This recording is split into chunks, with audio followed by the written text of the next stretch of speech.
the first thing I noticed was the silence on the radio. Not the normal kind of silence, but the kind that feels like something is waiting to speak and just hasn't decided your name yet. Unit 7, confirm receipt, the dispatcher said again, slower this time. I pressed the radio closer to my mouth, sitting alone in the patrol van outside the gate. The asylum in front of me didn't look real. It looked like someone had painted a hospital from memory and forgot most of the details. I'm here, I said. My voice came out rough. I'm at the site. A pause. Then the dispatcher replied, almost too quickly, like he had been holding his breath. Copy. Final assignment of the night. Power anomaly detected in the east wing. Building has been sealed for years. You're just verifying if the system is active or faulty. No entry beyond perimeter unless necessary. No entry beyond perimeter. I looked up at the building again. That was funny, because I was already inside the perimeter. The gate had been open when I arrived. Not broken, not forced, just open, swinging slightly in the wind like someone had walked through it moments before me and forgotten to close it. I remember thinking maybe the wind did it. But there was no wind tonight. Not a single leaf moved on the dead trees around the asylum grounds. I stepped out of the van anyway. The headlights stayed on behind me, cutting long white beams across cracked concrete and broken signage. The sign above the entrance was half gone. Only a few letters remained. VLUMHOSB. Tal for the mind. The rest had been eaten by rust and time. I checked my watch. 2:58 a.m. That was the first detail that made me uncomfortable, because I hadn't told anyone I was on my way. And yet the dispatcher had used my unit number like they had been expecting me.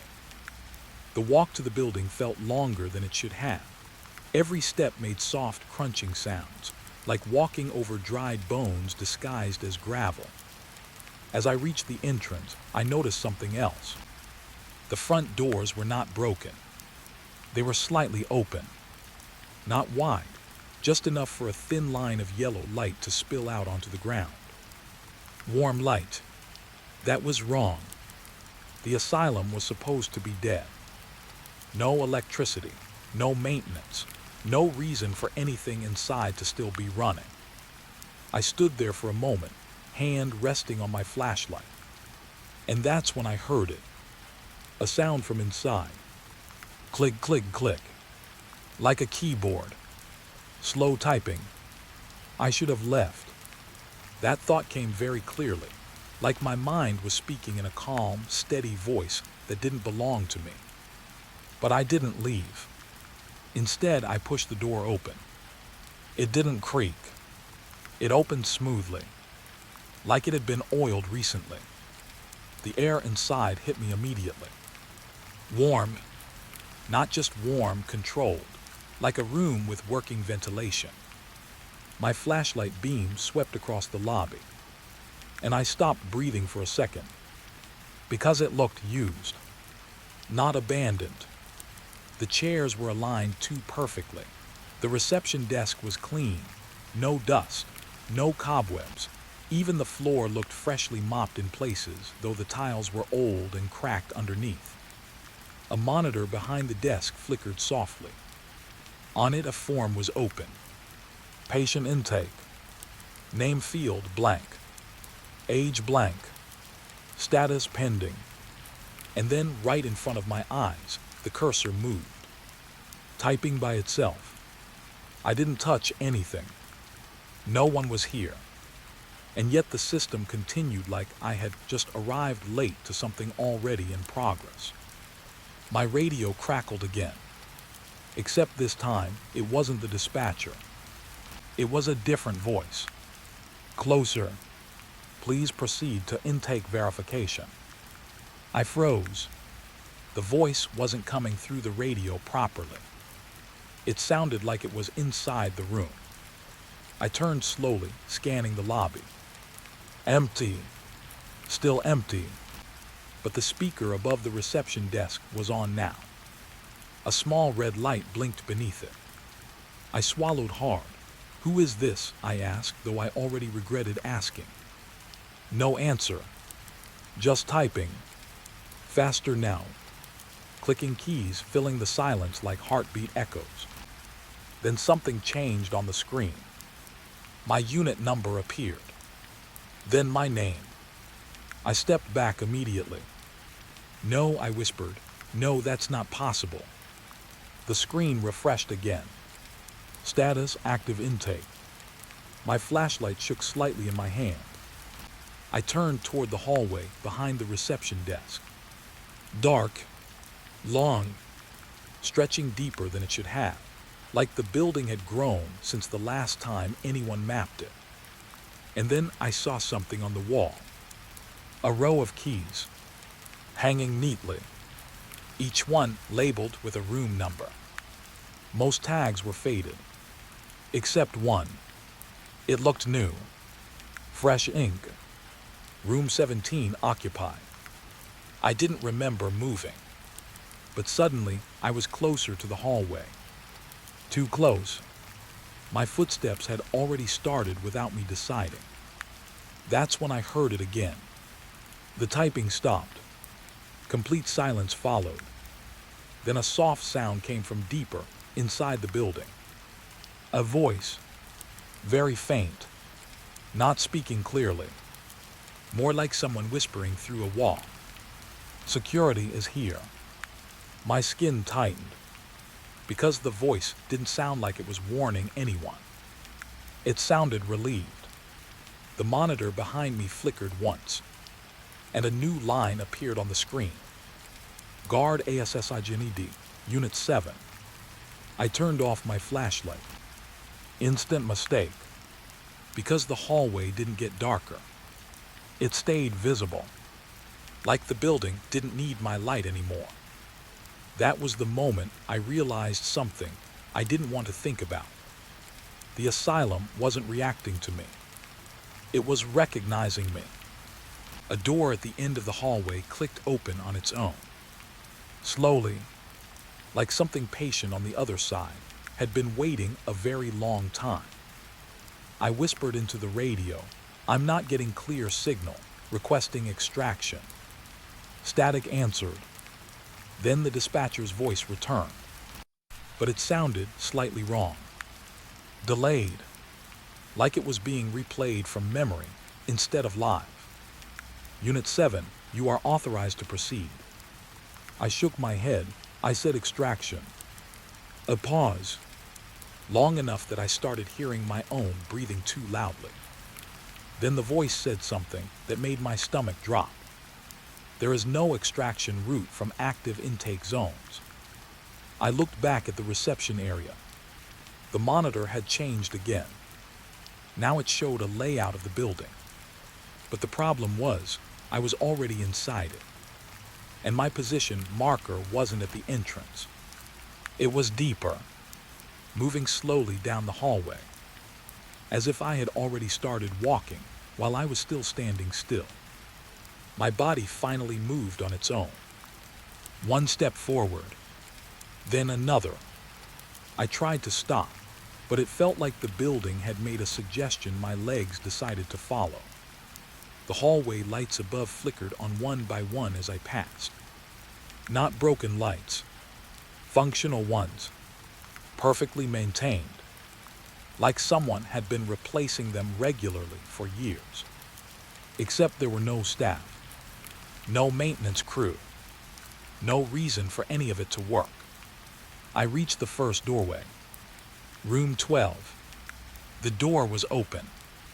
Inside, an empty patient bed.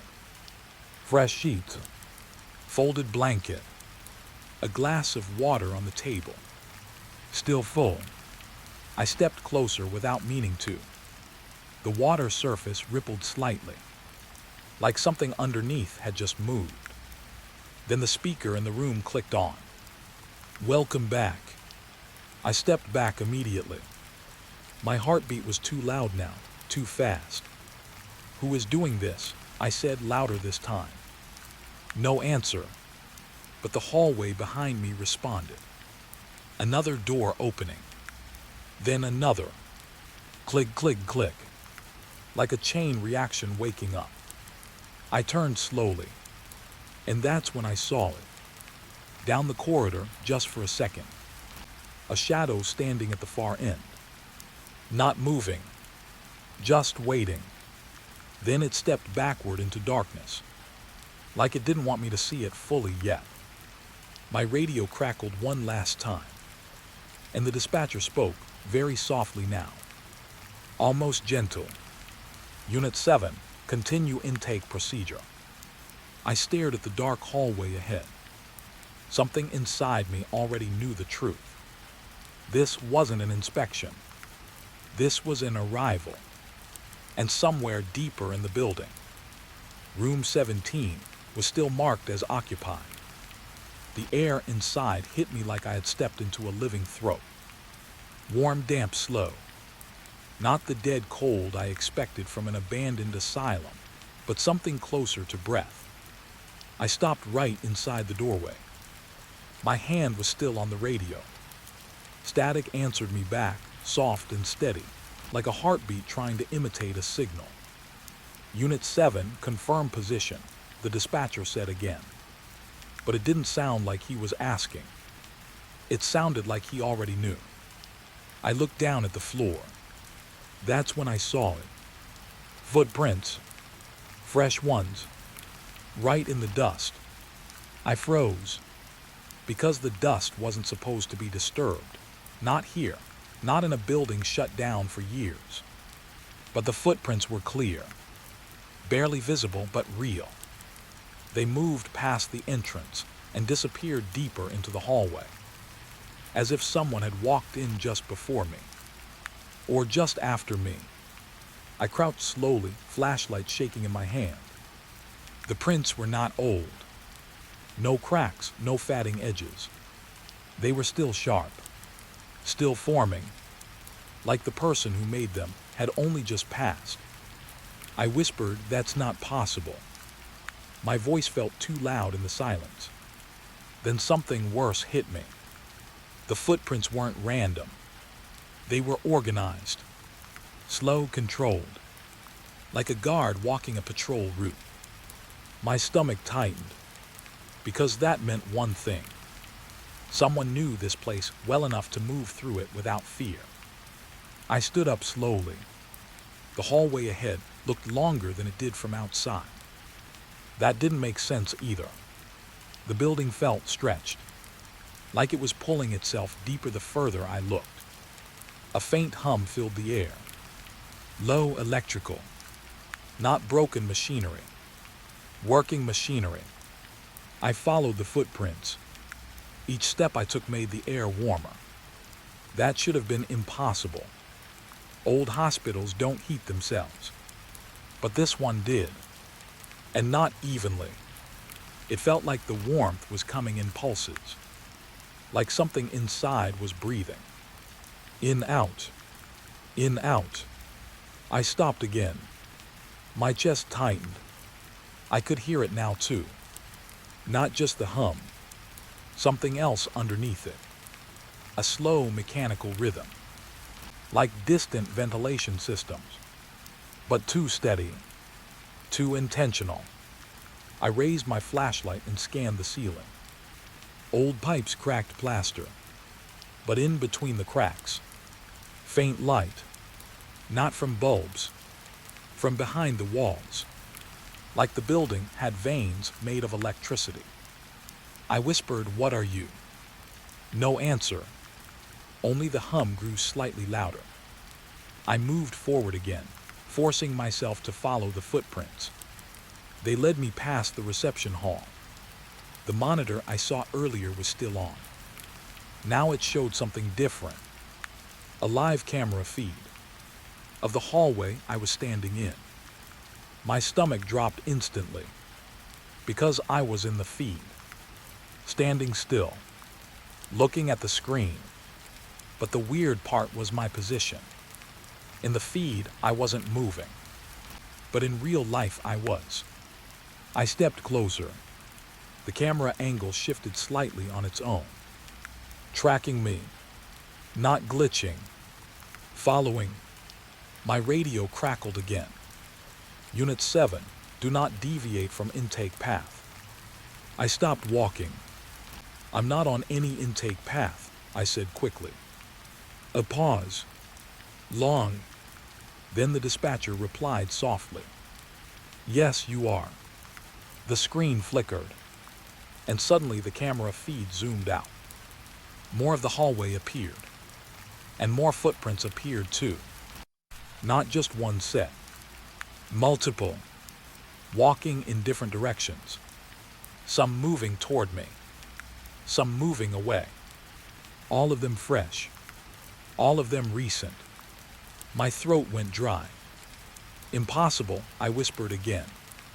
But the building didn't care what was possible. I turned away from the monitor and forced myself forward. The footprints continued deeper. And now I noticed something new. The dust on the floor wasn't consistent. Some parts were untouched. Some parts were freshly wiped clean, like someone had been maintaining this place. Recently, I reached a long corridor lined with doors. Each door had a number plate. Most were faded, but some looked polished, recently cleaned.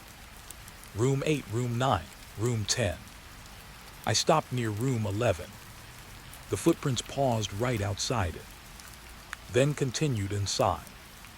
I didn't want to open it, but my hand moved anyway. Slowly, like the building was gently guiding me. The door opened without resistance. Inside, nothing violent. No horror waiting in plain sight. Just a room. Too normal. A bed. Folded sheets. A chair. A clipboard on the table. And a faint smell. Antiseptic. Fresh. Like it had been used minutes ago. I stepped in carefully. The floor creaked softly under my weight. Then I noticed the second thing. The bed wasn't empty. There was warmth in it. I touched the blanket quickly and pulled my hand back. It was still warm. My breath caught. That's not possible, I whispered again, but my voice was weaker now. The clipboard on the table shifted slightly. Just a small movement. Like a draft. But there was no draft. I walked closer. The paper on the clipboard was filled in. Fresh ink. Neat handwriting. Patient intake form. Name. Status active. Condition stable. Notes arrived late, still adjusting.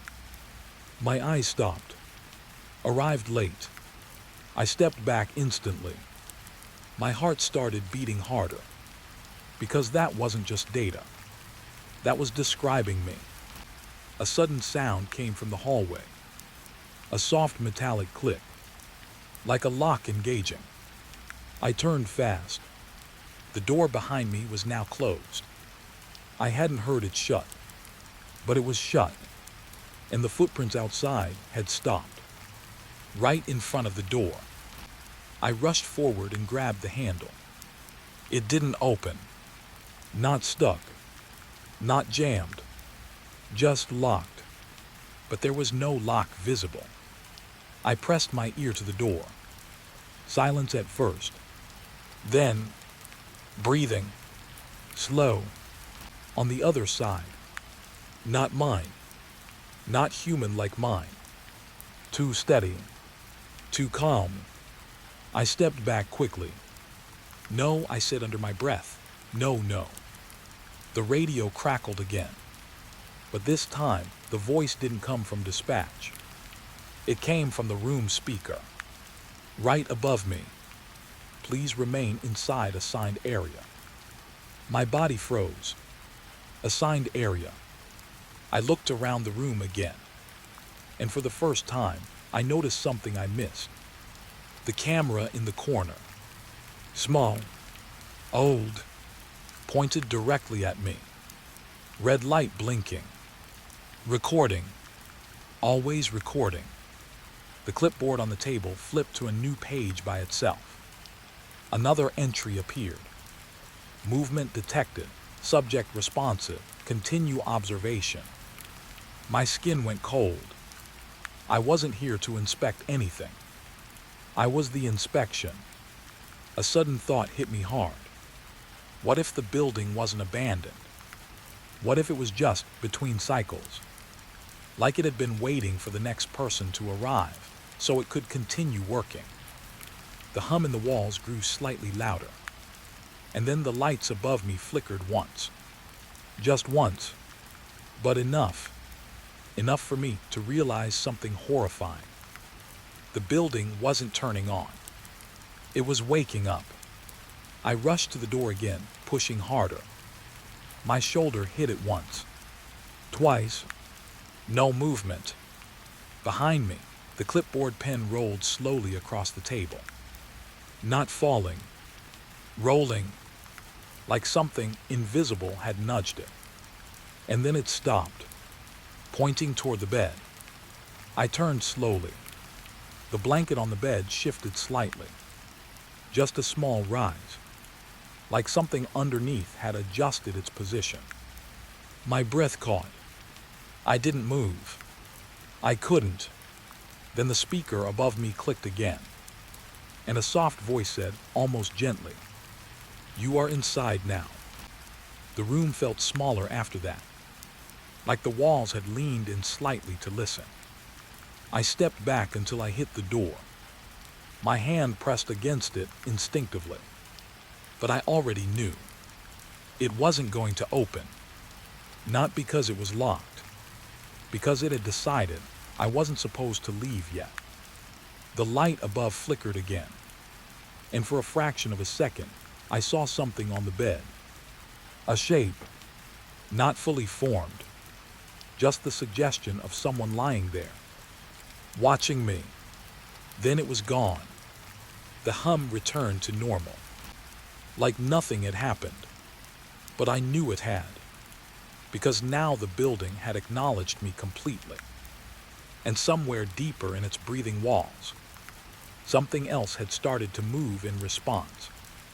The monitor blinked like it was waiting for me to admit something. A cursor moved on the screen. Left, right, pause, then typing again. And I hadn't touched anything. My hand was still pressed against the locked door behind me, but even that started to feel pointless now. Like the room wasn't going to let me leave just because I wanted it to. The clipboard on the table flipped another page. Slow, deliberate. Paper sliding, sound in a room that should have been dead. I turned back toward the monitor. It had changed again. Now it showed a full intake form. My intake form. Name partially filled. Unit ID confirmed. Arrival time 3:03 a.m. I looked at my watch instantly. 3:03 a.m. That made my stomach tighten, because I remembered checking it outside. It was 2:58. Only a few minutes had passed, but it didn't feel like a few minutes. It felt longer, heavier, like the building was stretching time inside its walls. The cursor blinked again. Waiting, not rushing, just waiting like it knew I would continue the form. A soft sound came from the speaker above me. Please confirm missing fields.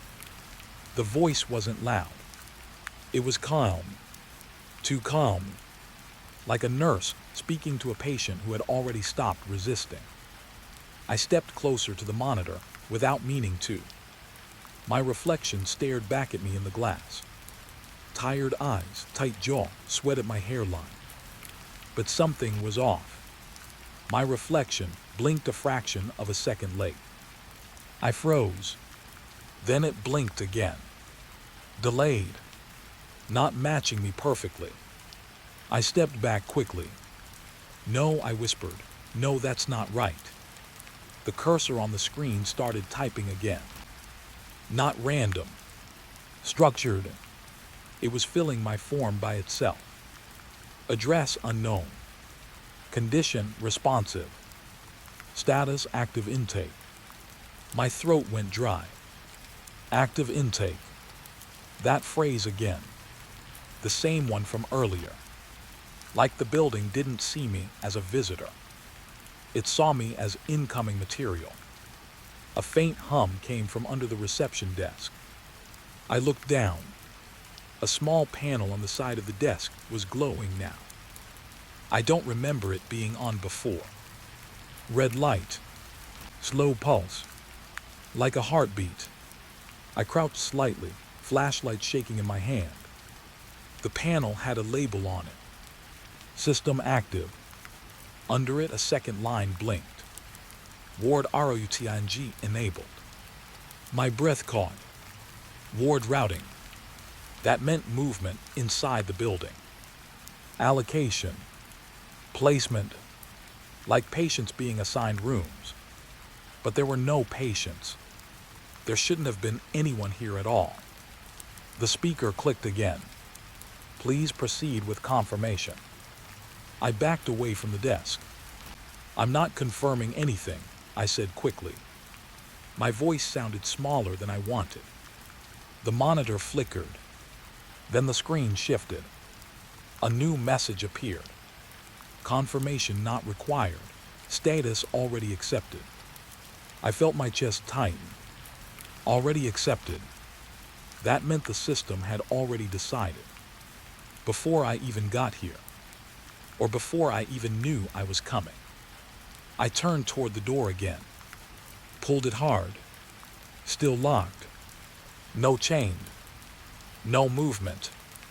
Just cold metal pressing back against me like it didn't care how hard I tried. Behind me, the monitor beeped once. A new window opened. A live feed. Not the hallway anymore. Something else. A map. The entire asylum layout. But it wasn't the old blueprint I expected. It was updated. Clean. Active. And moving. Small lights blinked in different sections of the building. Some labeled. Some not. But one label made my stomach drop instantly. Room 11 occupied. That was the room I had just come from. I hadn't even noticed I was already being tracked beyond it.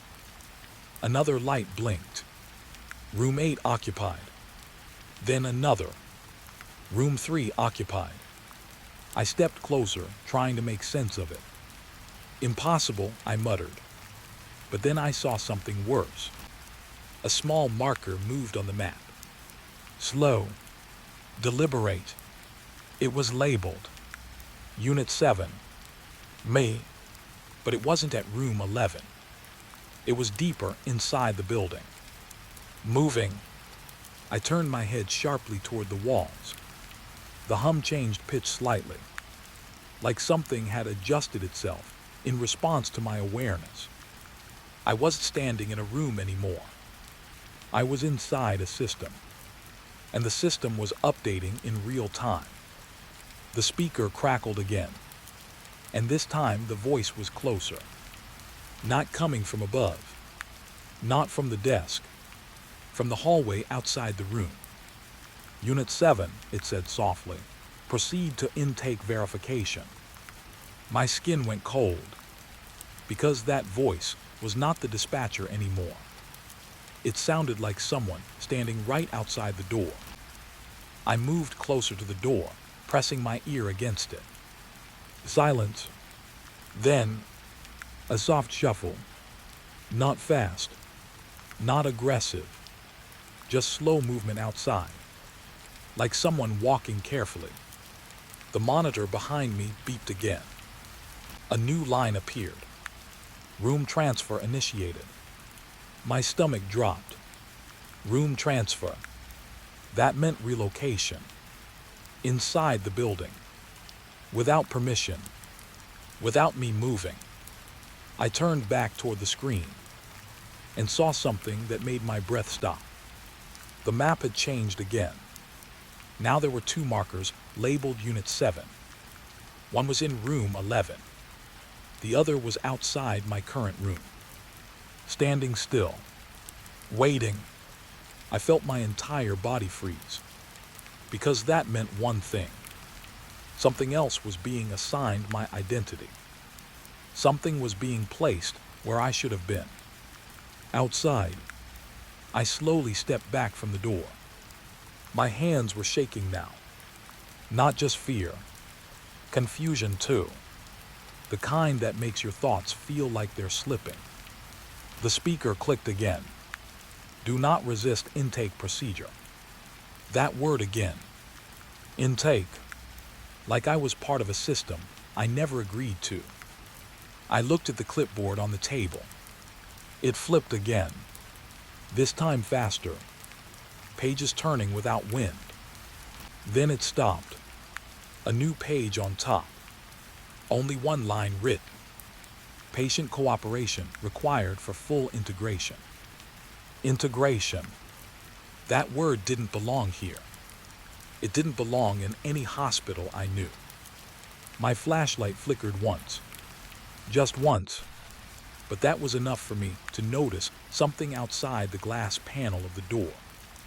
A shadow, standing still, not moving, just there, waiting. My breath caught instantly.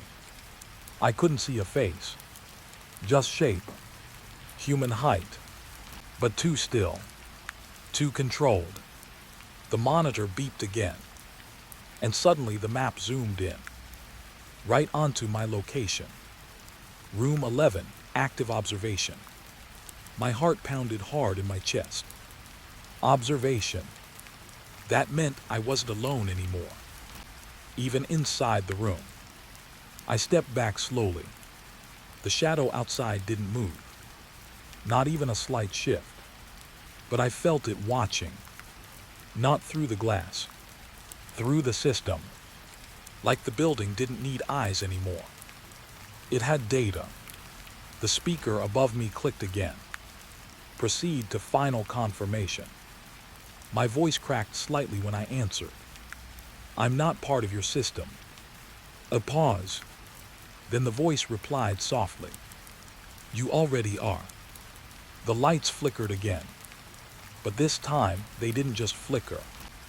They dimmed in sequence, like the building was breathing out. Slow, controlled. And in that dim light, I noticed something new on the monitor. A final line appeared at the bottom of my intake form. Status update, readiness complete. Below it, a single instruction. Proceed to intake desk. My eyes widened slightly. I'm already at the desk, I whispered. But the words didn't feel true anymore. Because the room didn't feel like a room now. It felt like a waiting zone. Like I had been placed here temporarily. And something else was waiting for me to move further. The shadow outside finally shifted. Just slightly. A small tilt of its head. Like it had received confirmation. The monitor flickered one last time. And the map expanded again, showing deeper levels of the asylum. Levels I hadn't seen before. Levels marked. Ward B. Basement access. Core intake. And at the very bottom, a blinking label I couldn't understand. Active subject transfer. The speaker went silent. No more instructions. No more voice. Just the hum of the building again. Steady. Alive. And in that silence, I realized something that made my chest tighten even more. The system wasn't trying to trap me in a room. It was moving me deeper. One step at a time. Like I was already scheduled. Already assigned. And somewhere inside this building, something had already started preparing for my arrival in places I hadn't reached yet. The hallway wasn't empty anymore. I just couldn't see who was filling it.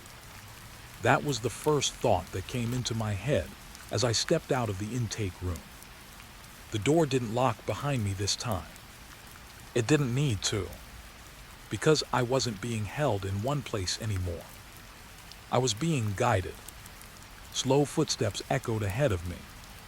Not fast, not urgent. Patient, like someone walking just out of sight, always staying one corner ahead. I tightened my grip on the flashlight. The beam cut through the hallway, but it didn't reveal much. Just walls, doors, and dust that didn't look dusty anymore. It looked disturbed, fresh, like people had passed through here minutes ago. I stopped walking. The footsteps stopped too. I didn't like that. I whispered, "Who's there?" My voice sounded small in the corridor. Too small for how big the building felt. No answer. But then, a sound. Soft murmuring. Not one voice. Many. Very faint. Like a crowd speaking through a wall. I turned slowly, scanning every door. All closed. All still. But the voices didn't stop. They were coming from everywhere at once. Left. Right. Above me. Inside the walls. I swallowed hard. This is not real, I told myself. But the building didn't care what I believed. The murmuring grew slightly louder. Not loud enough to understand. Just loud enough to know it was language. Human language. I moved forward again, slower now. Each step made the murmuring shift. Like it was reacting to me. Following me. Waiting for me. Then something changed. A door on my left creaked open by itself. Just a few inches. I stopped instantly. The murmuring dropped. Silence returned. Too fast. Too clean. I aimed my flashlight at the door. Room 14. The number plate looked freshly polished.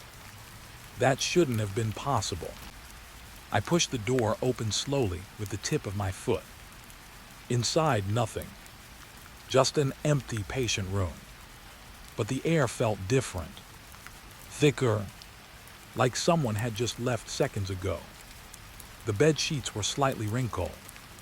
Not folded. Not clean. Used. I stepped inside carefully.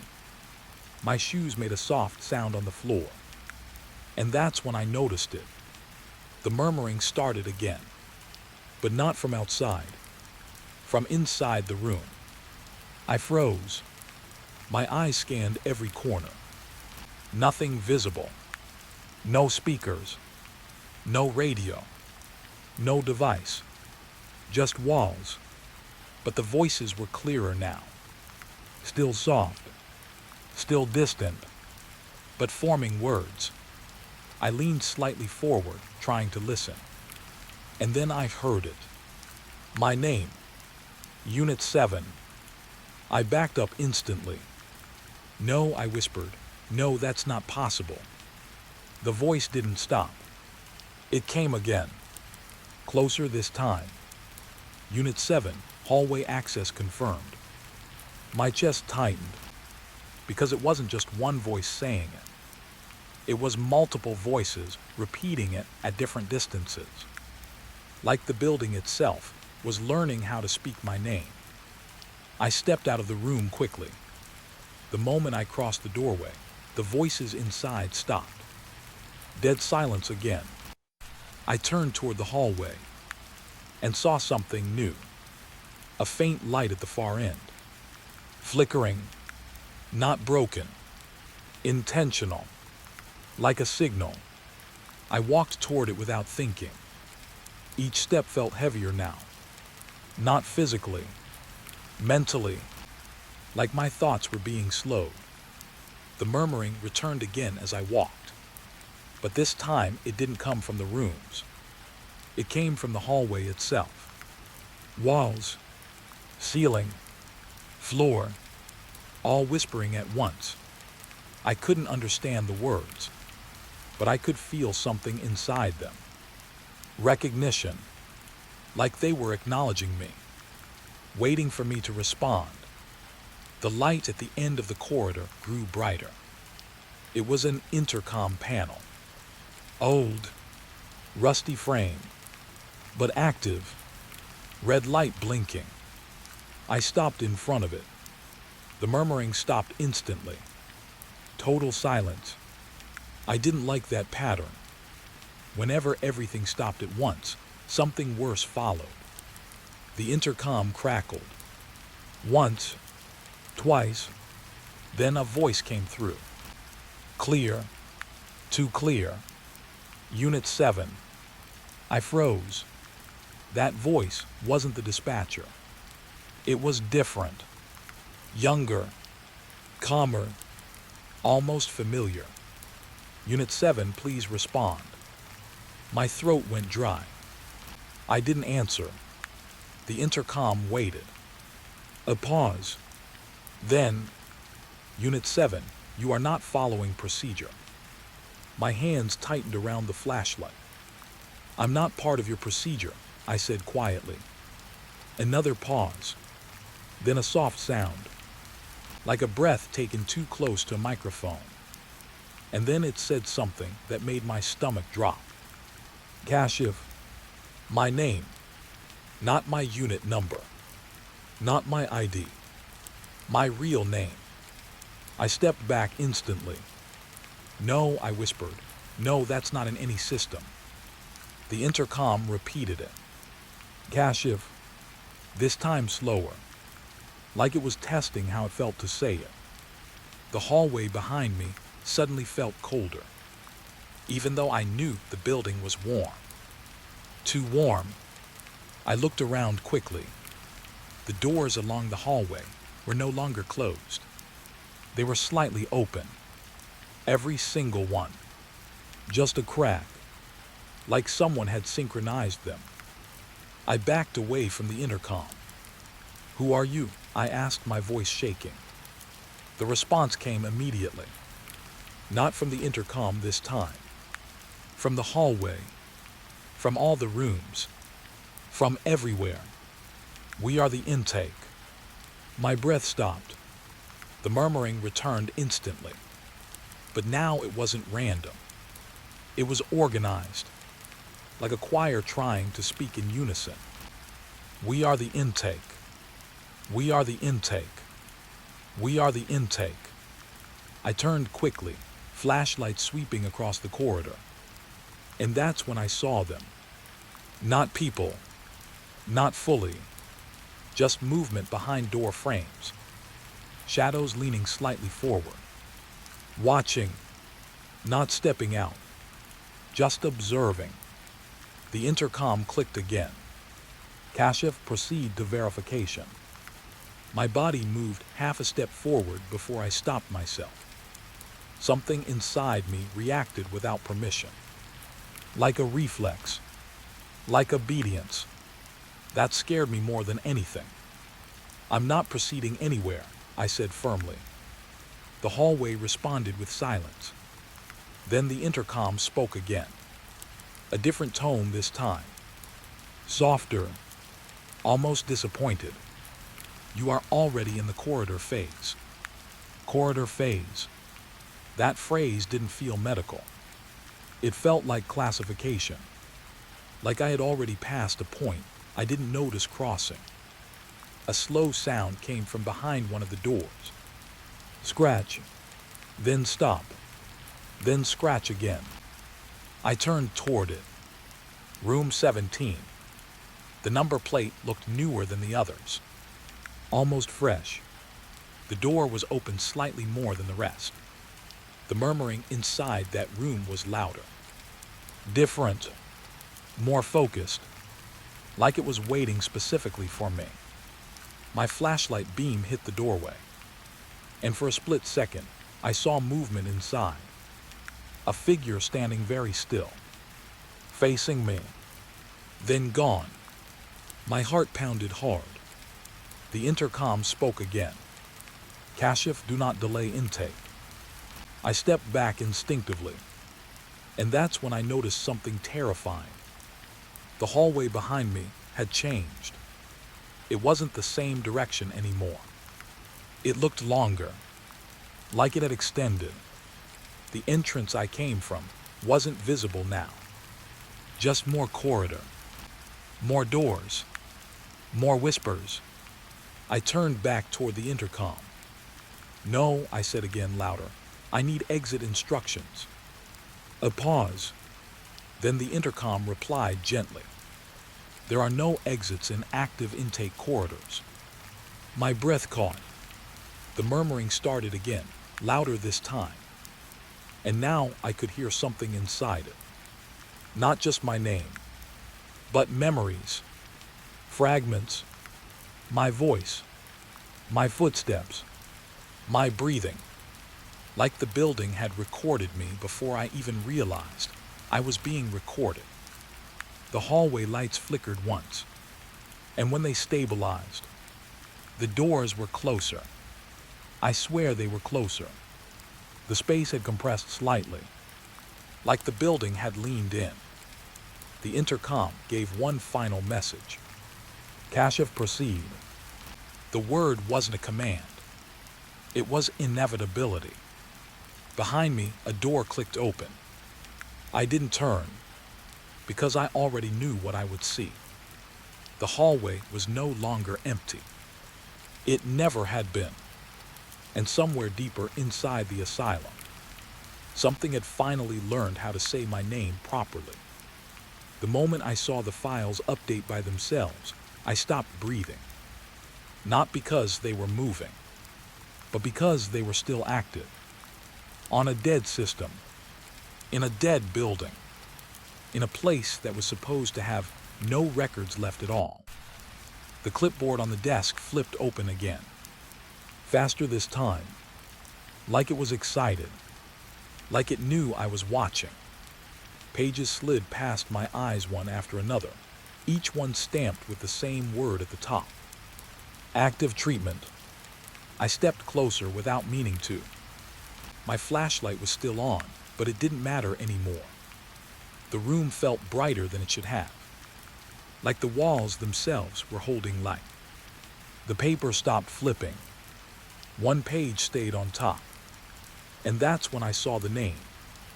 My stomach tightened immediately, not because I recognized it, but because I didn't. Unknown patient, Unit 7 match. My unit number, my assignment, my identity in their system. I shook my head slightly. No, that's not me, I whispered. But the page didn't care. It updated, right in front of me. New line appeared under the name. Status, active in ward rotation. Ward rotation. That phrase again. Like I was being moved through something I didn't agree to. I stepped back fast. The chair behind me creaked slightly. I froze instantly, because I hadn't touched it.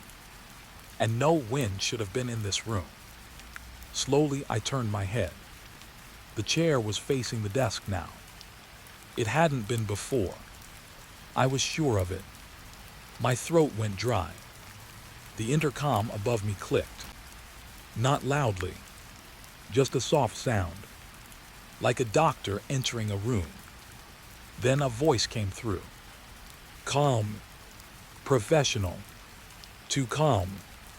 Unit 7, please review historical intake records. I didn't answer.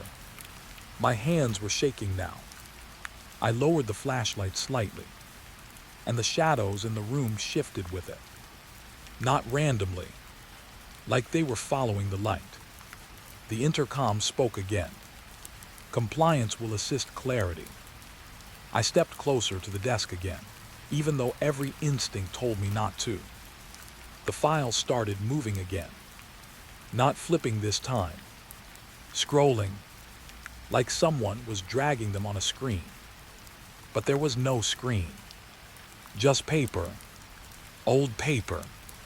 Yet it behaved like a live system. Then I saw the next file, and everything inside me went cold.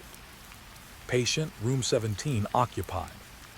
Status, deceased confirmed. Treatment continuing. I blinked hard. Deceased, I whispered. The word didn't make sense here. Dead meant finished. Closed. logged out. But this file wasn't closed. It was still active. The next line appeared underneath. Last check-in, 3:13 a.m. today. My chest tightened instantly. 3:13 a.m. That time again. Same as the earlier logs. Same as the system activation. Same as the moment everything started feeling wrong. I stepped back again. The room felt smaller. Not physically, emotionally. Like the walls were listening closer now. The intercom clicked again. And this time the voice changed slightly. Softer, almost careful. They were never discharged. I froze. The words didn't feel like instructions. They felt like confession. I looked at the clipboard again. Now more pages were visible, each one with different names. Some blurred, some partially erased, but all of them had one thing in common. Active, every single file, even the ones marked deceased, even the ones that shouldn't exist. My hand moved forward slowly. I didn't want it to, but something inside me needed to understand. I grabbed one page. It was warm. That surprised me. Paper shouldn't be warm. I scanned it quickly. Patient unknown. Entry date, 1998. Status, active treatment ongoing. That was over 2 decades ago. I swallowed hard. Impossible, I whispered again. But the system didn't react to my disbelief. It just continued. The page in my hand shifted slightly. New text appeared. Observation note. Unit 7 present in ward proximity. My breath stopped. Ward proximity. That meant me again. Always me. I wasn't reading records. I was inside them. A sudden sound came from the hallway outside. Footsteps. Slow. Measured. Approaching. I turned immediately toward the door. But it didn't open. It never did now. Not for me. The footsteps stopped right outside. Silence followed. Too clean. Too controlled. Then, a soft knock. 1, 2, not urgent. Patient. Like someone knew I couldn't go anywhere. The intercom spoke again before I could react. Unit 7, do not interrupt review phase.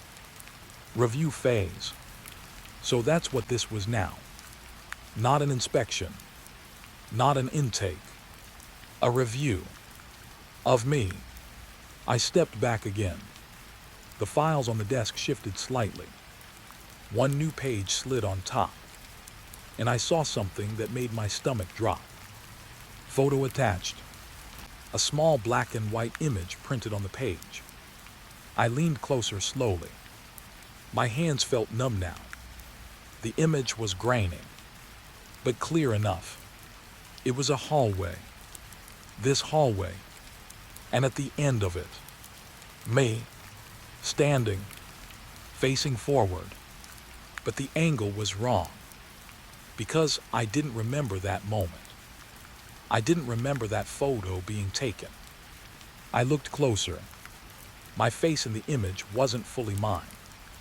It looked slightly off, like it was corrected after the fact. Edited, updated, like the system was still adjusting me into place. My breath turned shallow. This is not real, I said again, but weaker now. The intercom responded instantly. Reality is not required for continuation. That sentence hit harder than anything else. Because it didn't deny me. It redefined me. The footsteps outside started again. Closer this time. But still slow. Still controlled. I backed away from the desk until my shoulders hit the wall. Cold. Too cold now. The warmth of the room was fatting. like something inside it had shifted. The files began to close on their own, one by one, not violently, just final, like a system finishing a task. The intercom spoke again. Unit 7, treatment continuity confirmed. I shook my head quickly. No, I didn't agree to anything. A pause. Then the voice replied gently. You arrived. That was it. No argument. No explanation. Just that. You arrived. The footsteps outside stopped again. Right at the door. This time I didn't hear knocking. Just silence. Heavy silence. Then the handle moved slightly. Not opening. Just testing. I felt my entire body tense. The files on the desk were now completely still. Except one. The last page. It slowly turned by itself and revealed a new section I hadn't seen before. Final status update. My eyes locked on it immediately. Below it, one line appeared. Discharge not applicable. My stomach dropped. Not applicable. That meant there was no exit condition. No completion state. No ending. I stepped forward without thinking. No, that's wrong, I muttered. The intercom clicked one last time, and the voice spoke softly, almost like it was apologizing. They were never meant to leave. The hallway lights flickered outside. Once, twice, and then steadied. The handle on the door stopped moving. The silence returned, but it wasn't empty silence anymore. It felt occupied, like something had finally taken its place just beyond the threshold. I looked down at the file one last time. The words were still there. Active treatment. Ongoing. No discharge. And beneath it, a final line appeared. Next session, room 17 confirmed. My breath stopped completely, because room 17 wasn't just a location anymore. It was an appointment, and somewhere in the building, something had already started preparing for it. The door was already open when I reached Ward B. That was the first lie the building told me, because every record I had said something different. Sealed, locked, welded shut after a fire that supposedly made the place unsafe for entry. But here I was, standing in front of a clean, fully functional steel door with fresh oil around the hinges, like someone had been using it regularly. I didn't touch it right away. I just stared. My flashlight trembled slightly in my hand, and I told myself it was just fatigue. Not fear. Not yet. The hallway behind me was silent. Too silent. Even my footsteps had stopped echoing, like the building didn't want to repeat them anymore. I checked my notes again. Ward B, sealed since 2003. No staff access. No maintenance. No records of entry after closure. And yet the access panel beside the door was glowing faintly green. Active. I swallowed hard. Okay, I whispered to myself. This doesn't make sense. That's when I noticed the second thing. A small metal tag above the door. Fresh engraving. Ward B, restricted access, active use. Active use. That word didn't belong in a place that was supposed to be dead for 20 years. I reached out slowly. Stopped again. My hand hovered just inches from the handle. I don't know why I hesitated. Something about the air felt wrong. Not cold. Not warm. Just controlled. Like the room on the other side was deciding whether I should be allowed in. I finally grabbed the handle. It turned easily. Too easily. No resistance. No rust. No struggle. Like it had been waiting for me specifically. The door opened without a sound, and I stepped inside Ward B. The first thing that hit me was the smell. Antiseptic, fresh linen, clean metal. It smelled like a hospital that was actively working, not an abandoned one. I froze in the doorway. My eyes adjusted slowly. The room inside was bright. Too bright. Soft fluorescent lights hummed above me, steady and calm. The kind of lights that shouldn't exist in a place shut down for decades.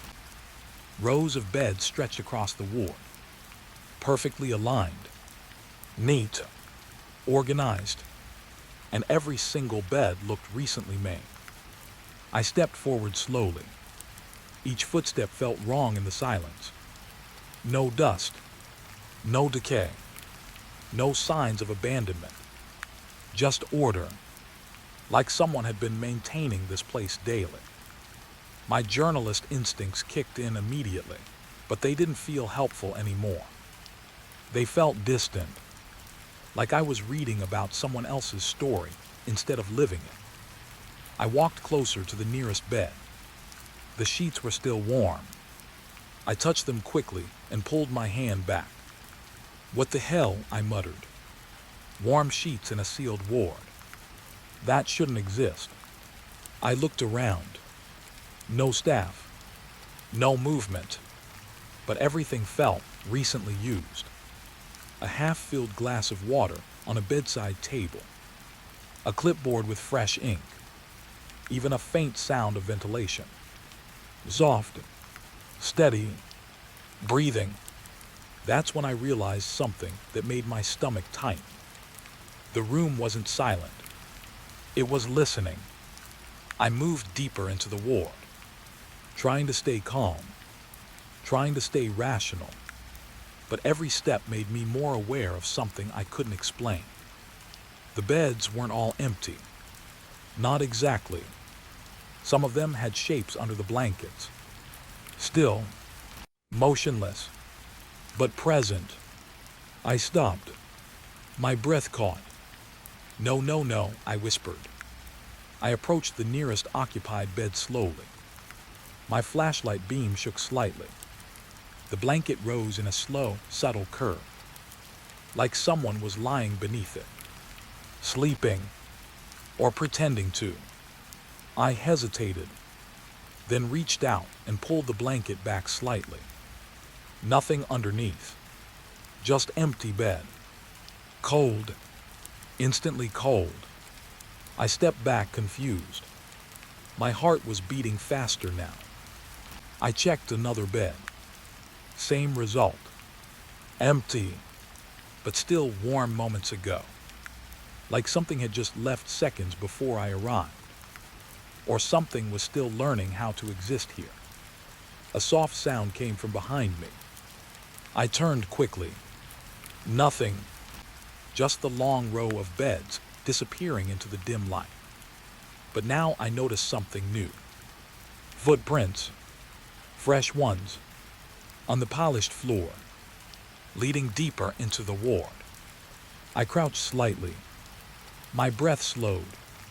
The footprints were not random. They were measured, controlled, almost like a staff member walking a routine check. But they were fresh enough to reflect the overhead lights.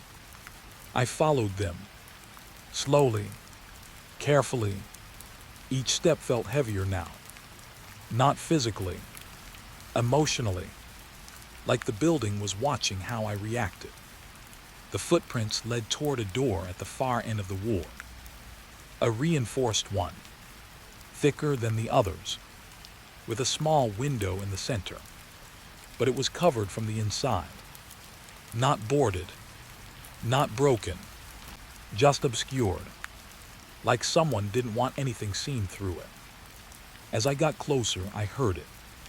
A sound, soft typing, very faint, coming from inside the room beyond the door. My stomach tightened. Typing didn't belong here. I stopped just in front of the door.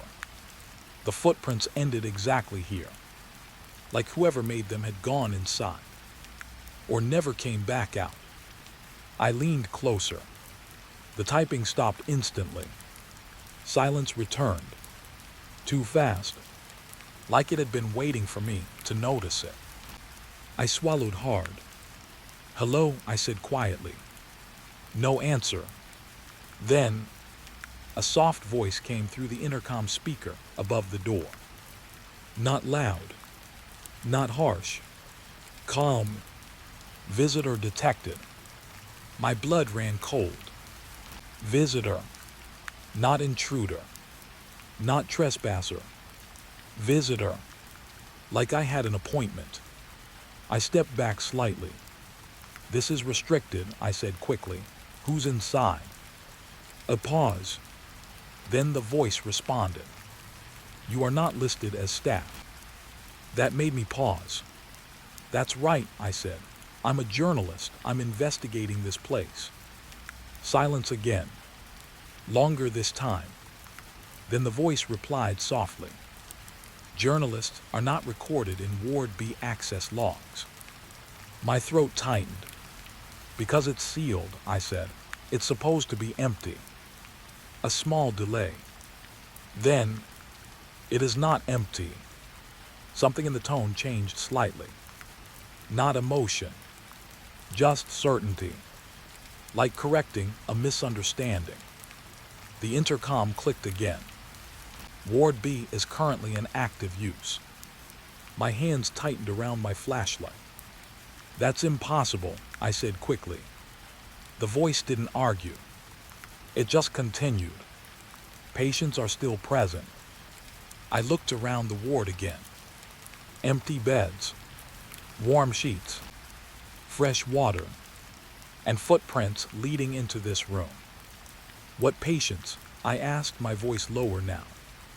Another pause. Then the answer came. "The ones who were never discharged." That sentence hit differently. Not dramatic. Not loud. Just final. I stepped closer to the door again. My reflection faintly visible in the small glass window. But something was wrong with it. My reflection blinked half a second late. I froze. Then it smiled slightly. I didn't. I stepped back instantly. "No," I whispered, "that's not possible." The intercom spoke again. "Please proceed with observation protocol." Observation protocol. That phrase again. Everything here had procedures. Everything had structure. Like I wasn't exploring a building. I was entering a system. The typing sound returned behind the door. Faster now. More consistent. Like multiple keyboards at once. I pressed my ear against the door carefully and heard something that made my chest tighten completely. Whispers. Not one voice. Many. Soft.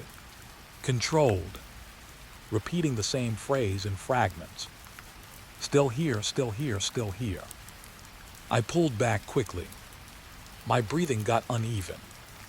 "This is not right," I said under my breath. The intercom responded immediately. "Ward B recognizes all returning entries." Returning entries. I frowned. "I've never been here before," I said. A pause. Then, "Memory mismatch detected." My stomach dropped slightly. Memory mismatch. That didn't sound like a place. That sounded like a system diagnosing me. The lights above flickered once. Just once. And in that moment of flicker, I saw something inside the ward through the glass window. A silhouette. Standing still. Facing me. Then gone when the light returned. I stepped back slowly. My heart was pounding now. Not panic yet. Something worse. Confusion mixed with fear. The intercom gave one final line. "Ward B accepts all incomplete discharges." The door lock clicked. Softly. Not opening. Not closing. just engaging, like it had decided I was now part of the room. And somewhere deeper in the ward, the typing started again.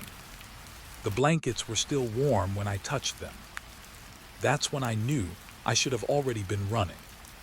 But my body didn't move. It just stood there, frozen between logic and something worse than logic. The ward was silent again. No typing, no whispers, just that soft, steady hum in the walls. Like the building was breathing through me now. I slowly pulled my hand back from the bed. Warm, still warm. Not body heat from memory, but fresh warmth. Like someone had just gotten up seconds ago. I looked down the row of beds again. Every single one looked perfectly made. Too perfect. But something was off now. Small details were changing when I wasn't looking directly at them. A pillow slightly shifted. A blanket edge folded differently. A glass of water that was half full a moment ago, now nearly empty. My throat tightened. "This doesn't make sense," I whispered. My voice sounded weak in the open ward. Too human. Too alone. I walked forward slowly, forcing myself to keep moving. Because stopping felt worse. Each step echoed softly across the polished floor. Clean floor. Too clean for a place like this. No dust. No decay. No sign of abandonment. Just maintenance. Like someone still worked here. But I hadn't seen a single staff member. Not even a shadow. I stopped at the next bed. The sheets were slightly wrinkled, like someone had just rolled over. I hesitated, then touched the mattress.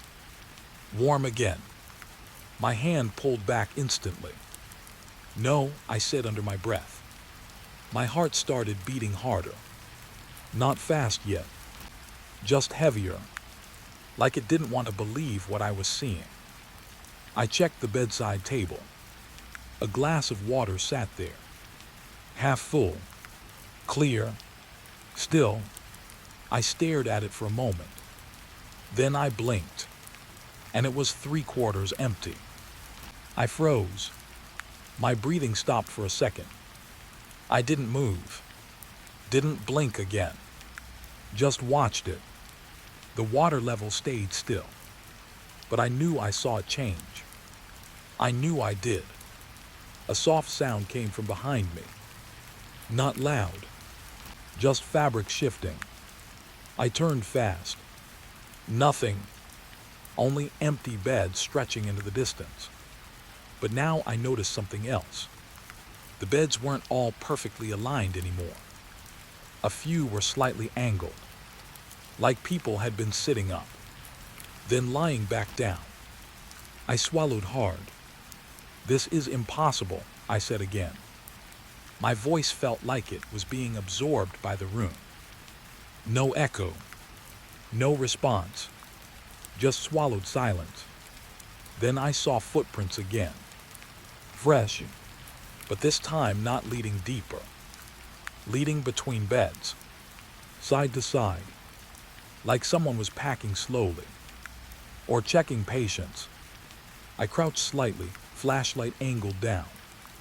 The prints were clear. Barefoot. Human. But they didn't fade properly.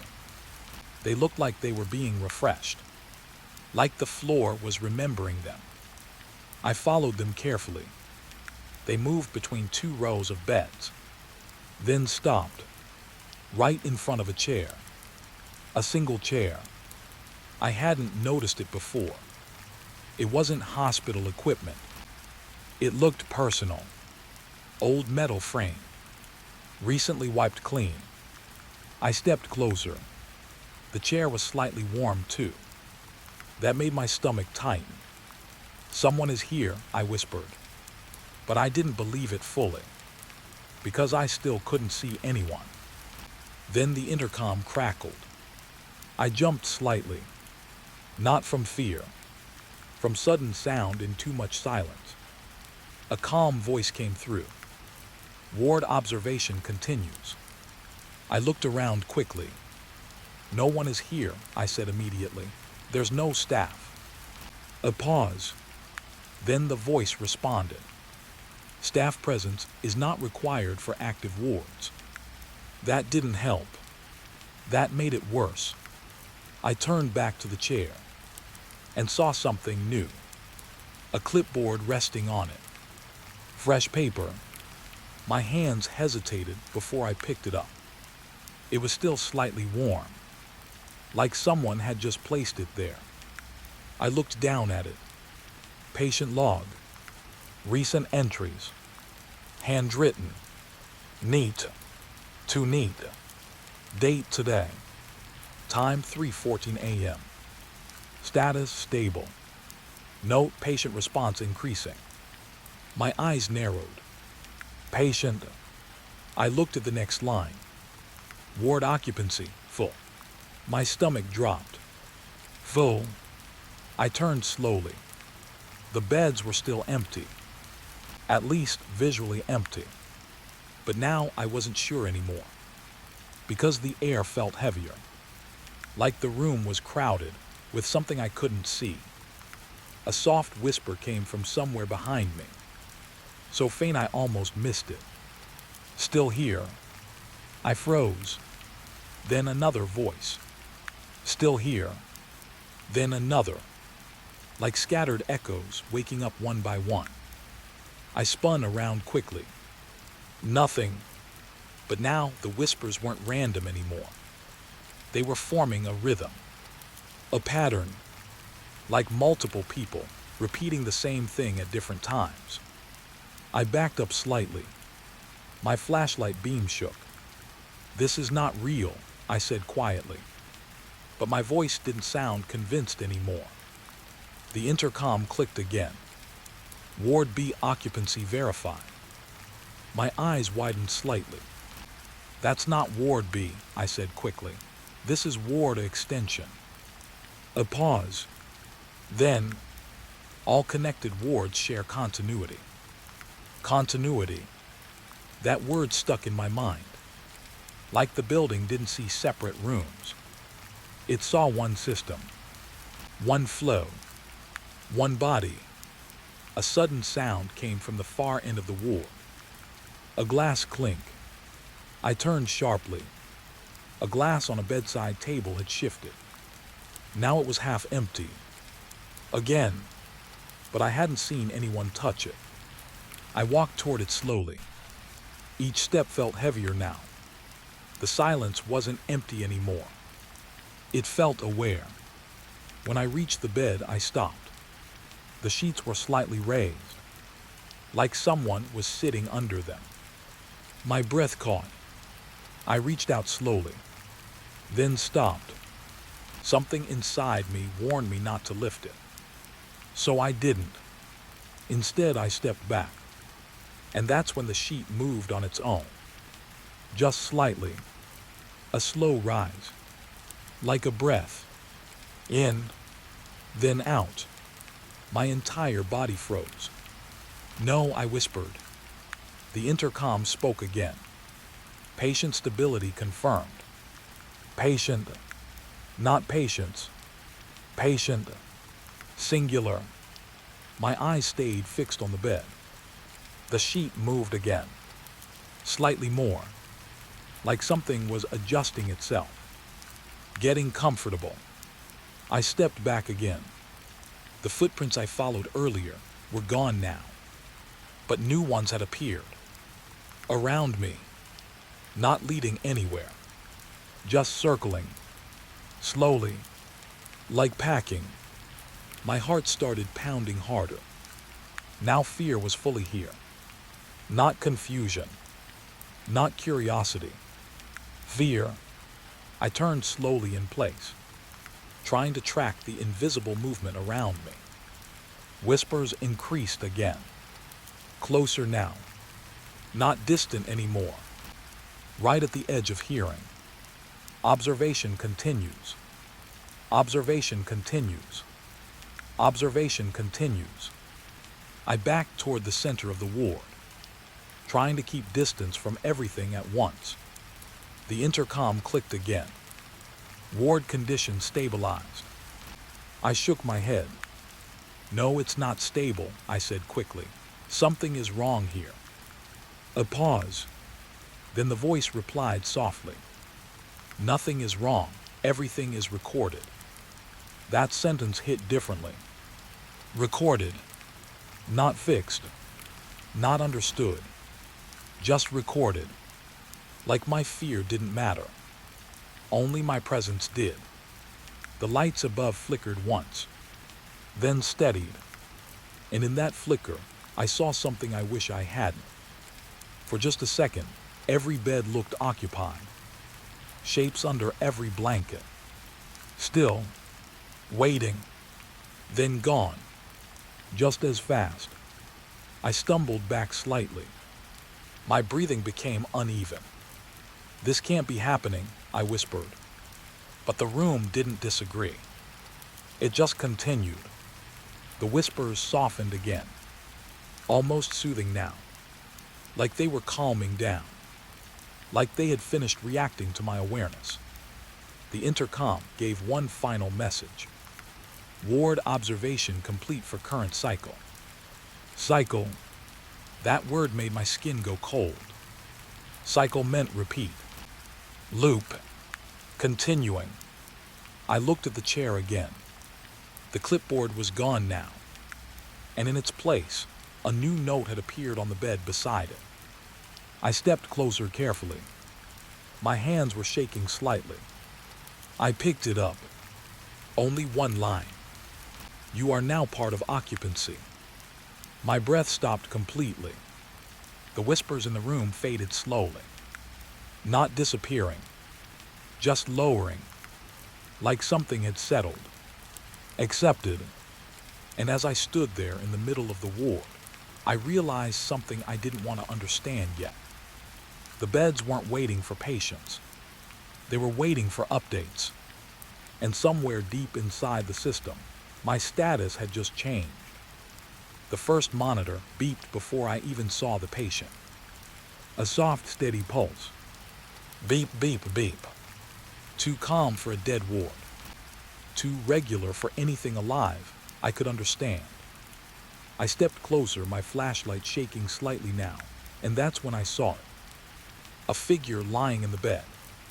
Still, perfectly still, but the monitor beside it showed a steady heartbeat.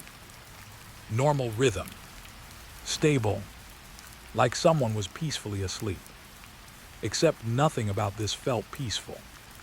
I froze at the end of the bed. My throat felt dry instantly. The sheet covered the body completely, except for the outline. Human shape. Shoulders. Chest. Head slightly tilted to one side. I leaned closer slowly. Hello, I whispered. No response. Only the beeping. Beep, beep, beep. I reached out slightly, then stopped. Something inside me warned me not to touch it. But I had to know. I pulled the sheet down just a little, and my stomach dropped. There was nothing there. No body. No flesh. Just a hollow shape in the bed. But the monitor didn't change. It still showed a heartbeat. Still steady. Still alive. I stepped back instantly. My mind tried to catch up. That's impossible, I whispered. But the room didn't care about impossible anymore. It just kept breathing through machines. Beep, beep, beep. I turned slowly. The ward looked different now. The beds weren't just arranged in rows anymore. They felt occupied. Even the empty ones. Like presence was spreading without form. I walked to the next bed. Another monitor. Another steady pulse. Another shape under the blanket. I hesitated longer this time. Then pulled the sheet down. Empty again. Same hollow outline. Same fake body impression. But the monitor still showed life. My hands started to shake now. Not from cold, from confusion building into fear. This doesn't make sense, I muttered again. The intercom clicked above me. Vital stability confirmed. I looked up immediately. No, I said quickly. There's nothing here, no patience. A pause. Then the voice responded calmly. Patients are not dependent on physical verification. That sentence hit wrong. Very wrong. I stepped away from the bed slowly. My flashlight beam moved across the ward. And now I saw them. More beds. More monitors. All active. All steady. Beeping in perfect rhythm. Like the whole room was synchronized. Beep, beep, beep. Beep, beep, beep. I swallowed hard. This is a simulation, I whispered. It has to be. But even saying it didn't help. Because I could feel the weight of the room. Not empty. Not abandoned. Occupied in a way I couldn't see. I moved deeper into the ward. Each step made the beeping feel louder. Not in volume. In awareness. Like it was noticing me. Tracking me. A soft sound came from behind me. Fabric shifting. I turned instantly. Nothing. But one of the beds looked slightly different now. The sheet had a deeper dip. Like something heavier had just settled inside it. I approached slowly. My heartbeat rising. The monitor beside it showed a stronger pulse now. Faster. More active. Beep, beep, beep. I stood right beside the bed. My breath was shallow. I reached out again. Then stopped. Because I saw something under the sheet move. Very slightly. Not a full motion. Just a rise. Like a breath. I froze. Okay, I whispered. Okay, I saw that. The monitor spiked slightly. The beeping quickened for a moment. Then stabilized again. Beep, beep, beep. I forced myself to pull the sheet back. Slow. Careful. My hand trembling. And when I did, nothing. Again. Empty space. But this time the outline wasn't even convincing. It looked unfinished. Like something was still being formed. My chest tightened. No patience, I muttered. There are no patients. The intercom responded instantly. Correction, patients are in transition. Transition. That word made my stomach twist. I turned away from the bed quickly. And that's when I noticed something worse. All the monitors were no longer showing flat readings. They were slightly different now. Some faster, some slower, but all adjusting, like they were reacting to my presence. I took a step back, then another, and every step I took made the beeping shift slightly. Following me, matching me. I stopped moving. The beeping stopped changing. I moved again. It followed. I swallowed hard. This is not real, I said again, louder this time. But the room didn't argue. It just listened. A soft sound came from the far end of the ward. A chair sliding slightly. I turned fast. Nothing visible. But now I noticed something else. One bed looked different. The sheet wasn't flat. It was raised. More than the others. Like something was sitting up inside it. Not lying down. Sitting. I didn't move. I couldn't. The monitor beside it showed a stronger heartbeat than all the others. Vast. Alert. Beep, beep, beep, beep. I walked toward it slowly. Each step heavier now. The air felt thicker. More aware. When I reached the bed, I stopped. My flashlight beam locked on the shape. Human outline. Clearly sitting. Facing forward. My hand hovered over the sheet, then slowly pulled it back. And I saw it. Nothing again. But this time, the indentation didn't vanish immediately. It stayed, like something was just barely there, still holding shape, still present. My breath hitched. "Who are you?" I whispered. The monitor spiked sharply. Beep, beep, beep, beep. Then stabilized again, but slower now, like it was calming down, like it had heard me. I stepped back quickly, and that's when all the monitors in the room changed at once. Every single one. Synchronized. All readings shifting to one state. Awake. My stomach dropped instantly. "No," I whispered. The intercom clicked above me, and the voice came again. But this time, it sounded closer. Not distant. Not overhead. Right behind the speaker. "Patients have acknowledged presence." I turned slowly. The ward behind me looked different again. Subtle changes. Beds slightly angled. Sheets slightly lifted. Water glasses half empty instead of full. Like everything was adjusting in real time. My breathing got uneven. "This is not a hospital," I said quietly. "This is not a ward." The voice responded softly. "It is continuity storage." Continuity storage. That phrase didn't belong in any medical system I knew. Beep, beep, beep. The sound felt heavier now. Like it wasn't just monitoring. It was counting, measuring, waiting. I took a step back, then another. And as I did, I saw something that froze me completely. Every bed I passed had a shadow now. Not fully formed bodies. Not movement. Just presence. Like something was finally deciding to be visible. The monitors spiked again. All at once. Beep, beep, beep, beep. The sound filled the ward. No longer soft. No longer calm. Now urgent. I turned toward the exit instinctively. But the hallway behind me was gone. Not blocked. Not closed. Just replaced. By more beds. More monitors. More beeping. Endless. I whispered, "That's not possible." The voice came again. Calm. Final.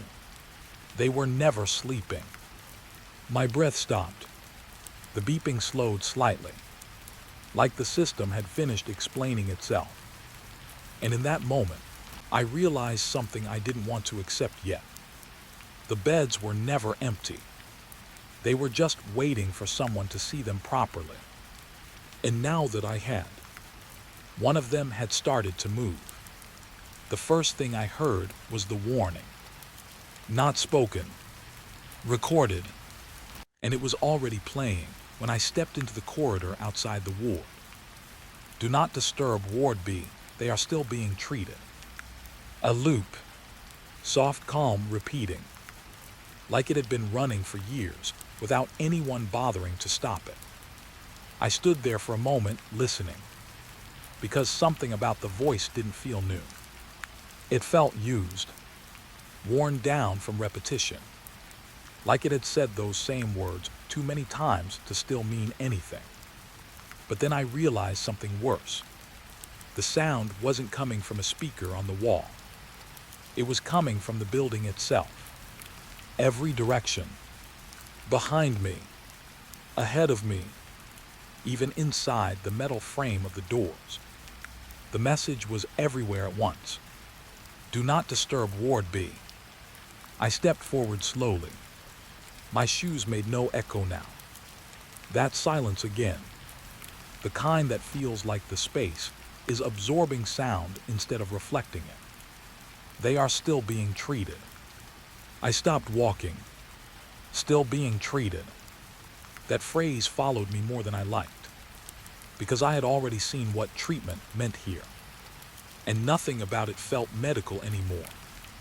I looked back at Ward B's entrance.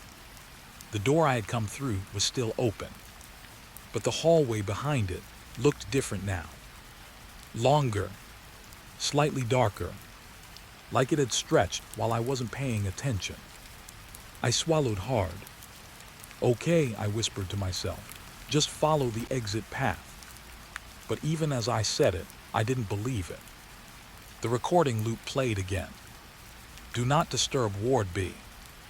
I walked forward. Slow, careful. Each step felt like I was moving deeper into something that had already decided my direction. The hallway lights flickered once, then stabilized, but the tone of the light had changed slightly. Warmer, not comforting, just different, like the building was shifting mood. As I moved, I noticed something new. Doors along the corridor, slightly open now. They weren't like that before. I was sure of it. Just cracks at first, then wider gaps, like they had been slowly pushed from inside. I stopped at the first one. Room 9. The sign was polished. Too clean. I pushed it open slowly. Inside empty, but not abandoned empty. Used empty. Bed neatly made. Glass of water on the table. Half full.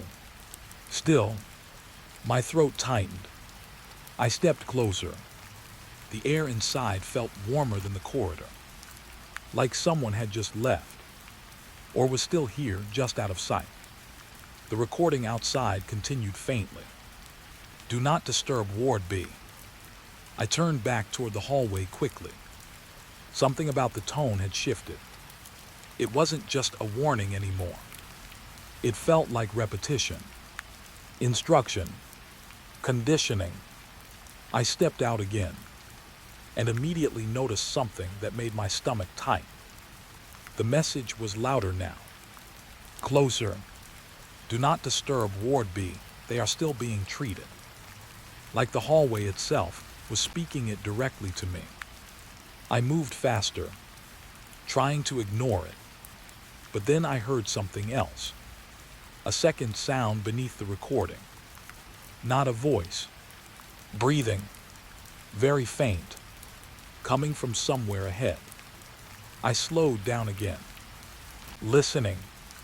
The breathing wasn't random. It had rhythm. Controlled. Almost synchronized with the loop. Do not disturb Ward B. Inhale. They are still being treated. Exhale. I stopped completely. The realization hit too fast. The sound wasn't separate from the message. It was part of it. I stepped closer to the next door. Room 10. Slightly open. My hand hesitated on the handle. The recording loop continued, but now it felt layered, like multiple versions of the same message were overlapping slightly out of sync. I pushed the door open. Inside, a bed, occupied, or at least it looked occupied. A shape under the sheet.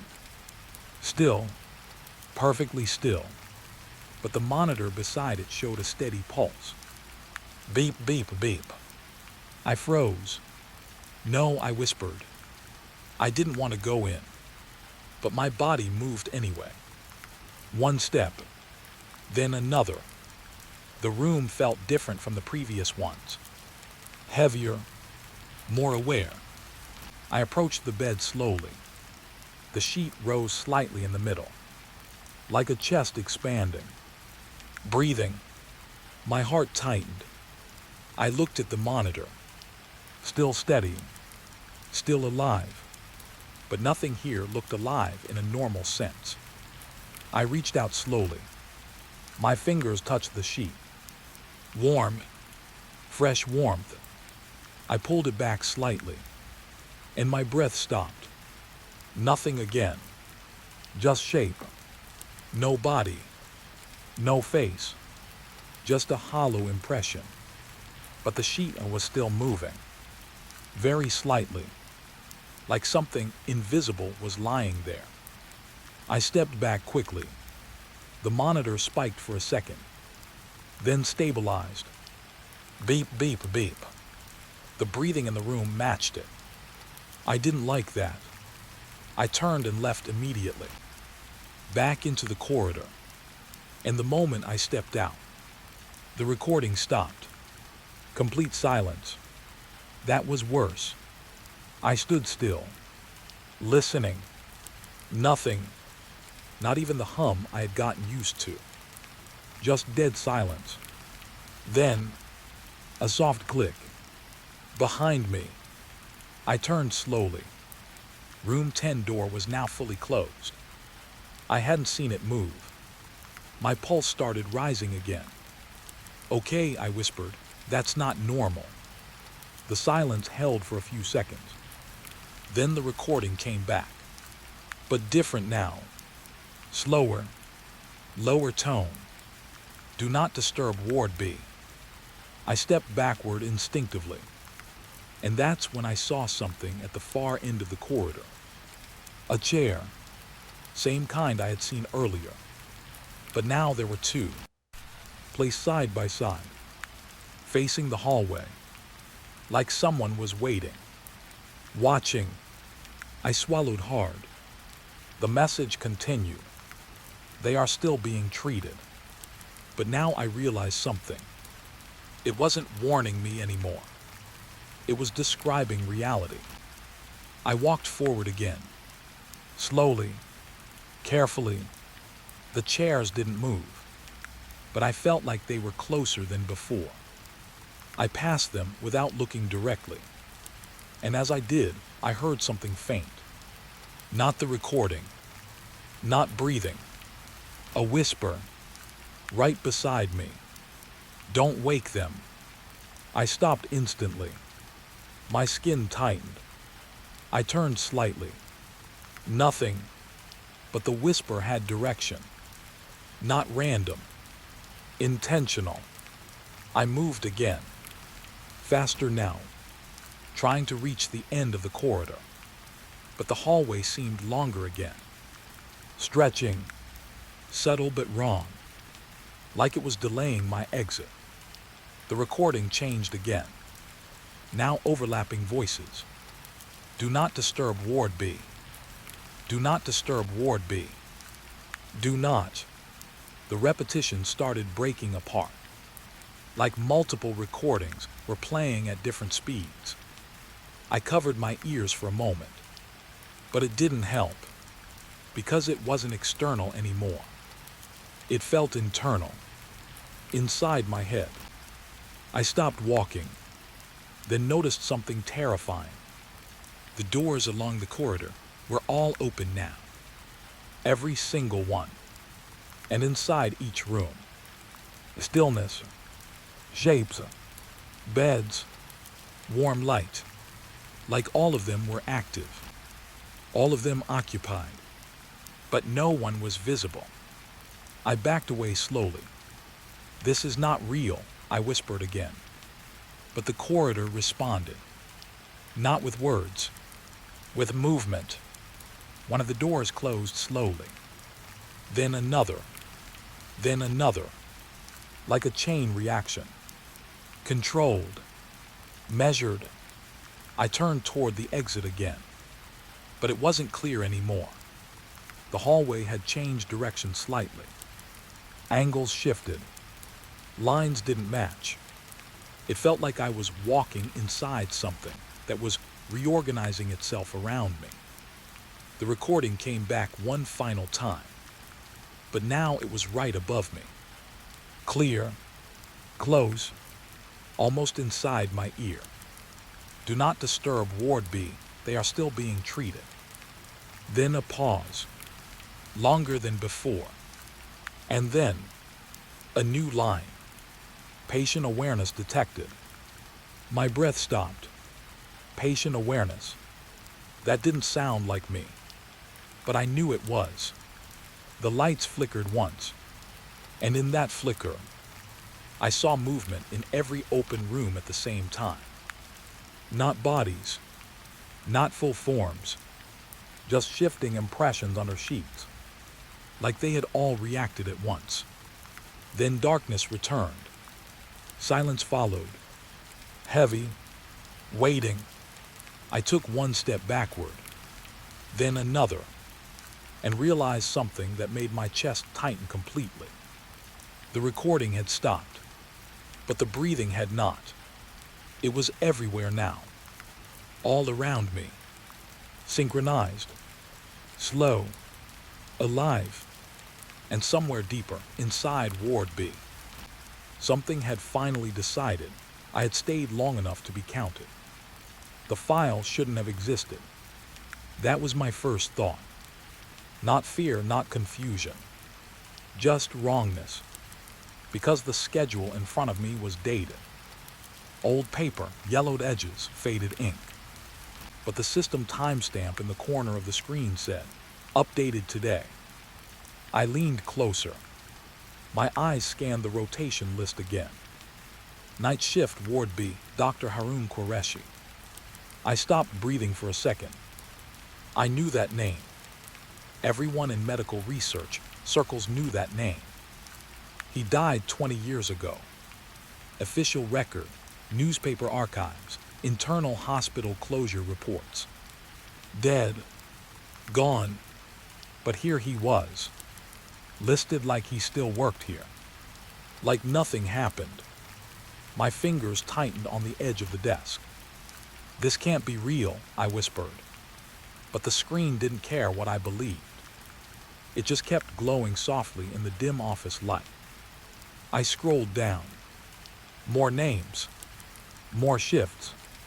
All from the same department. Ward B. Every entry stamped with the same quiet consistency. Active rotation.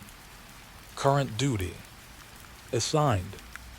I felt something cold move through my chest. Not fear yet. Something worse. Recognition without explanation. I looked around the archive room. Dust everywhere. Old cabinets half open. Stacks of files nobody had touched in years. At least they looked untouched. But the schedule didn't match that reality. Because it was updating. Right in front of me. Line by line.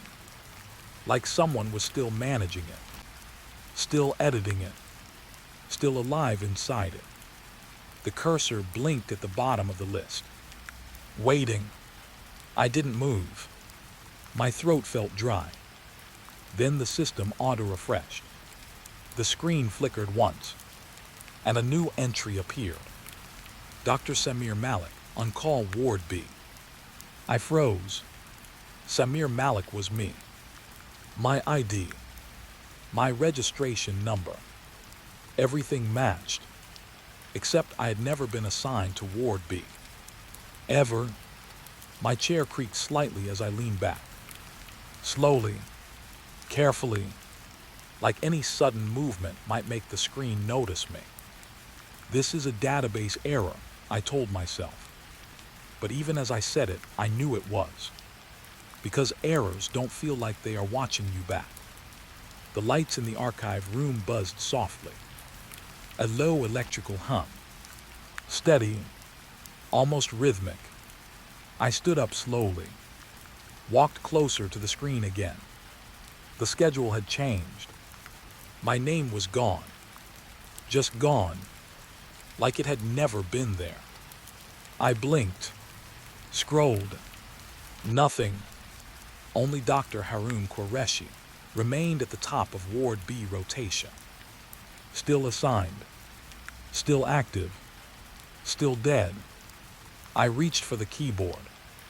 My hands hesitated above it. Then I typed. Query Doctor. HARONQRSHI status. Enter. The system paused. A small loading circle appeared.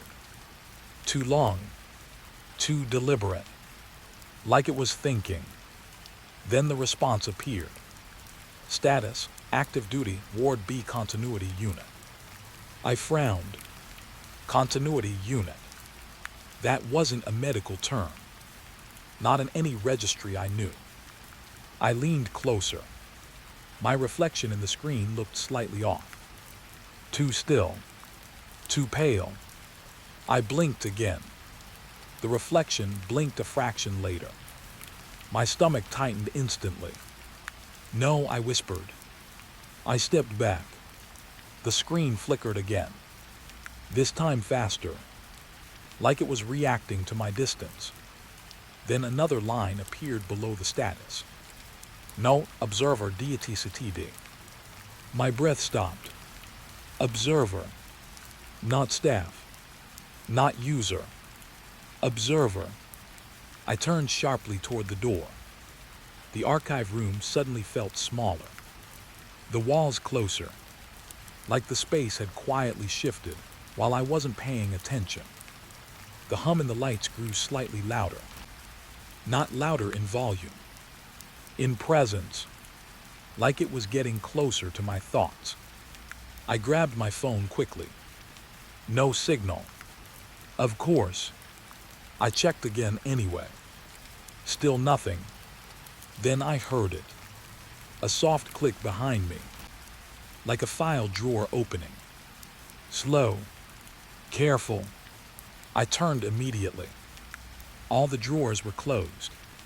But one cabinet door was slightly open now. I hadn't touched it.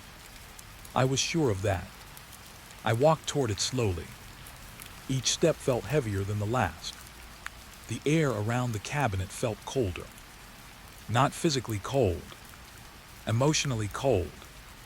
Like something inside it didn't belong to warmth. I pulled it open. Inside were patient files. Old ones. Stacked neatly. Too neatly. As if recently arranged. My fingers hovered over them. Then I picked one up. Dr. Harun Qureshi, case log, Ward B. My pulse jumped slightly. I opened it. The pages were clean. No stains. No aging. That was wrong. These were supposed to be decades old. But they looked printed yesterday. First page.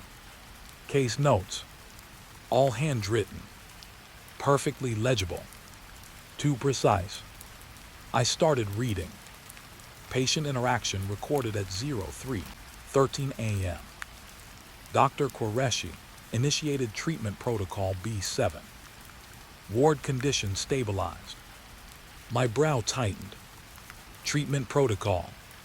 For what patient? I flipped the page. Same handwriting. Same structure. But the content changed slightly. Patient response increased upon observer presence. I stopped. My eyes locked on that line. Observer presence. That again. I closed the file quickly. My heart rate was rising now. Not fast. Heavy. Like something was pressing down on it. I put the file back. Slowly. Carefully. Like it might react. The cabinet creaked softly as I closed it. Then the lights flickered once. Every screen in the room turned on at the same time. I hadn't noticed there were more monitors. But now I saw them. 3, 4, 5. All embedded into the archive room walls. All displaying the same schedule. Ward B rotation. Dr. Harun Qureshi. Active. Active. Active. I stepped back immediately. "What is this?" I said out loud. My voice sounded too small. The monitors didn't answer. But they changed. All at once. The schedule disappeared.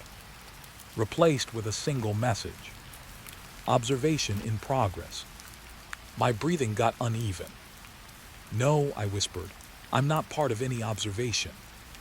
The monitors flickered again. Then a new line appeared.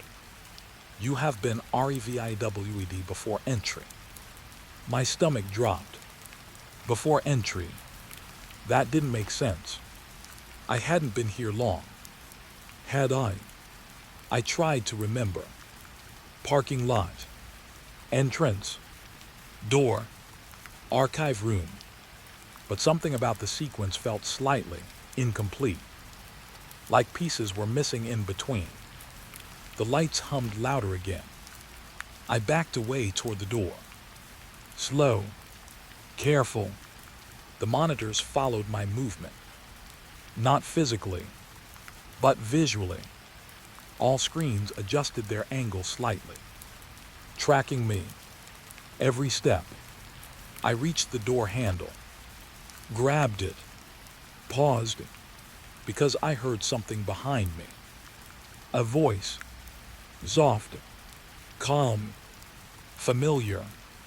Dr. Malik. My hand froze instantly. I didn't turn. I couldn't.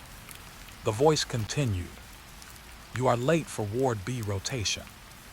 My throat tightened. That's not possible, I whispered. A pause. Then the voice responded. Your entry has already been recorded. Recorded. That word again. I turned slowly. The room was empty, but the monitors had changed, now showing a live feed. The archive room. From above, like surveillance, and in the center of the screen, me, standing still, facing the camera, but my real body wasn't moving in sync. It was delayed, half a second behind. I stumbled back instantly. No, I whispered again. The feed zoomed slightly. My reflection in the screen smiled. But I didn't. The system voice returned.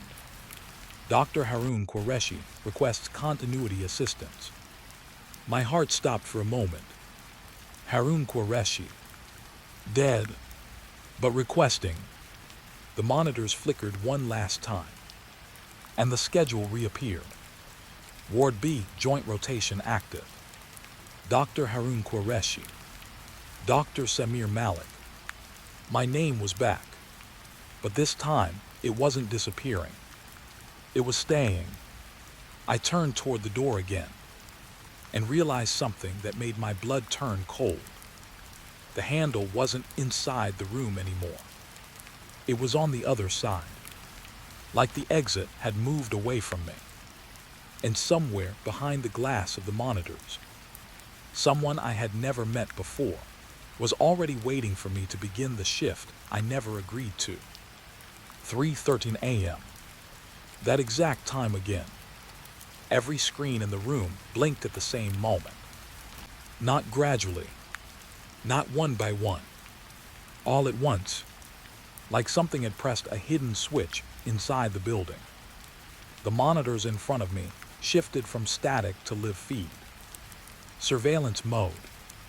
Ward B corridors. Empty at first. Too empty.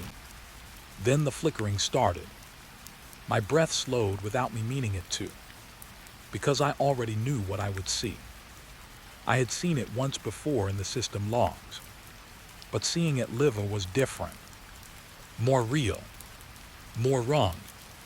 The hallway cameras stabilized, and there it was.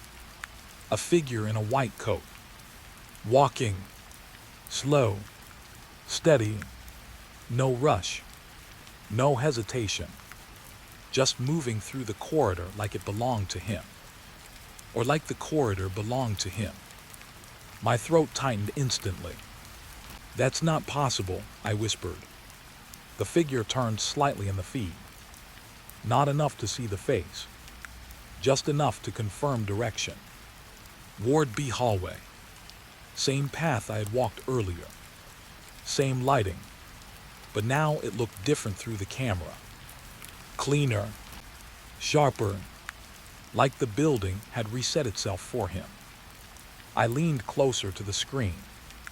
The coat moved slightly as he walked. Too smooth, too controlled. No sound matched his steps. No echo. No friction. Just movement. Silent authority. The system label in the corner blinked. Night rounds active. My stomach tightened. Night rounds. At 3:13 a.m. Exactly like the logs from the archive file. I swallowed hard. This is a loop, I told myself. It's a recorded feed. But even as I said it, I knew it was. Because the timestamp was live. Ticking. Second by second. The figure stopped at a door. Ward B, room 12. He stood there for a moment. Not moving. Just observing. Then the door opened by itself. No touch. No handle movement. Just opening. Slow. Like it recognized him. I stepped back from the screen slightly. My chair creaked. Too loud in the silence. The figure entered the room. Camera switched angles automatically. Now inside. Room 12. Empty bed. Neatly made. But something felt off immediately. The sheet was already slightly raised. Like someone was underneath. Waiting. I felt my pulse increase. The figure approached the bed slowly. Then stopped right beside it. No rush. No emotion. Just presence. The monitor in the room flickered once. Then displayed. Patient status, stable. But there was no patient. I had checked these rooms myself. I was sure of it. The figure raised a hand slightly. Paused. Then pulled the sheet back. My breath caught. Empty. Again. But this time, the camera didn't behave normally. It zoomed in. Slowly. Like the system wanted me to see something. The indentation in the mattress. Fresh. Human. Still warm. The figure stood still. For the first time, he reacted. A slight tilt of the head. Like recognition. Then he turned toward the camera. My body froze instantly. Because I still couldn't see his face. It was blurred. Not from resolution. From distortion. Like the system refused to render it properly. A line appeared at the bottom of the screen. Observation confirmed. My heart tightened. No, I whispered. Confirmed by who? The feed switched again. Hallway camera. The figure was walking again. Moving to the next room. Same pace. Same silence. But now I noticed something worse. Every door he passed slightly changed. Some closed. Some opened. Some unlocked on their own. Like the building was responding to him. Not resisting. Cooperating. I stepped closer again. My hands were cold now. I checked the system panel beside the monitors. No manual override. No control access. Only live feed. And one active process running underneath. Entity, night round supervisor. I frowned. Supervisor. I didn't authorize any supervisor. I typed quickly. Query entity ID. The system paused. Longer this time. Then, identity, doctor, HARON My breath stopped completely. Haroon. Again. Dead. Still present. Still moving. My chair slid back slightly as I stood. I didn't even realize I was moving. The feed shifted again. Room 13 now. The figure stood beside another bed. Same pattern. Same motion. Sheet pulled back. Empty. But the monitor still showing a pulse. Beep, beep, beep. The rhythm echoed faintly from the speakers in the room I was in. Synchronizing. I shook my head slowly. This isn't a person, I whispered. This is a system output. But the system responded immediately. No, just one word, centered on the screen. No. Then it changed again. Continuity is personnel-based. My throat went dry. Personnel, I repeated quietly. The word didn't feel medical anymore. It felt assigned. Like roles. Like functions. The feed suddenly glitched. For half a second, everything turned black. Then returned. But the angle had changed. Now the camera was behind the figure. Following him. Not observing. Following. My skin tightened instantly. Because cameras don't follow. They record. They don't choose perspective. But this one did. The figure stopped again. Room 14. This time, something was different. The door didn't open. It waited. The figure stood there longer. Then the door slowly opened itself. But the movement was slower now. Hesitant. Like the room wasn't fully ready. The figure stepped inside. And the camera cut to inside the room again. But the feed wasn't stable anymore. Flickering slightly. Like resistance. Inside room 14, there were 2 beds. Not 1. 2. One already occupied. I leaned closer instantly. The occupied bed showed a shape under the sheet. Still, but the monitor beside it showed no heartbeat. Flat line. For the first time, I felt a strange relief. Finally, something made sense. But it didn't last long, because the figure moved toward the second bed. Empty. The monitor beside it immediately activated. Beep, beep, beep. My breath tightened. No patient, I said quickly. There's no one there. But the system didn't care. The figure stood over the empty bed. Paused. Then did something different. He didn't pull the sheet. He placed his hand on the mattress. And the indentation appeared instantly. Like the bed accepted him. Like it was remembering pressure. The monitor spiked. Beep, beep, beep. Then stabilized. The flat line beside it disappeared. Replaced with a pulse. I stepped back from the screen. What is this? I whispered. The system responded softly. Assignment in progress. My eyes widened. Assignment. Not treatment. Not observation. Assignment. The figure in the feed turned slightly again. And this time, I noticed something I hadn't before. His coat wasn't clean. It was stained. Old stains. Repetitive marks. Like the same action had been done countless times. Over and over. Then the camera glitch returned. And for a split second, I saw his face. Not clearly, but enough. It wasn't complete. Not human. Not fully formed. Like the system was still rendering him. Still building him from memory. My chest tightened instantly. I stumbled back. The screens flickered violently. All of them. Every feed. Every camera. And then, silence. Total blackout. For 1 second. 2 seconds. My breathing was the only sound. Then the monitors came back. But now every screen showed the same message. Night round sur unpilatid. I blinked. Slowly.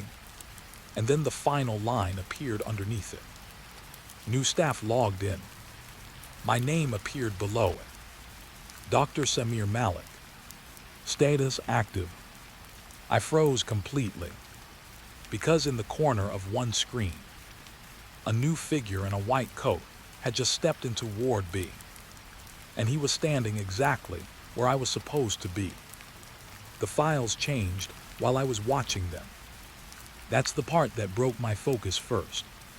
Not the content. Not even the name at the bottom, but the fact that the ink wasn't fixed. It was still forming, right there on the screen in front of me, like someone was writing inside the system from the other side. I didn't touch the keyboard. I didn't move the mouse, but the patient file opened itself again.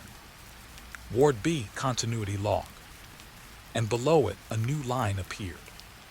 Handwritten signature detected. Dr. Harun Qureshi. My throat tightened instantly. No, I whispered, that's not possible. But the system didn't pause for my disbelief. It kept updating, line by line, slow, deliberate, like it had all the time in the world. New entry added, 03:13 a.m. My pulse jumped. That time again. Always that time. The same exact moment every night. I leaned closer to the screen without thinking. The text shifted slightly. Not refreshing. Writing. I watched as the sentence formed itself. Patient interaction recorded. I felt my fingers go cold. There was no keyboard input window open. No cursor. No editor. Just the system, producing text on its own. Then another line appeared underneath it. Patient response observed. I stepped back slightly. My chair creaked. Too loud. Too real in a room that suddenly felt unreal. This is not data entry, I said quietly. This is recording something that's still happening. The system didn't answer. It never did. Instead, the file scrolled down on its own. More notes appeared. Neat handwriting style. Old-fashioned pen-like strokes. But digital. Impossible. Ward B, room 14. Patient condition. Unstable transition state. Treatment protocol. Continued observation by attending physician. My breath slowed. Attending physician. That word felt wrong, because there was no attending physician anymore. Not officially, not physically, and yet the system insisted otherwise. I reached for the monitor edge, grounding myself. Cold plastic. Real. At least that was real. Then the screen flickered, and a new line was added. Dr. Qureshi reports successful contact. I froze completely. Contact with who? I whispered. As if answering me, the system continued. Patient ID unregistered. Status not fully manifested. My stomach tightened. Not fully manifested. That wasn't medical language. That sounded like something being built, or something not finished yet.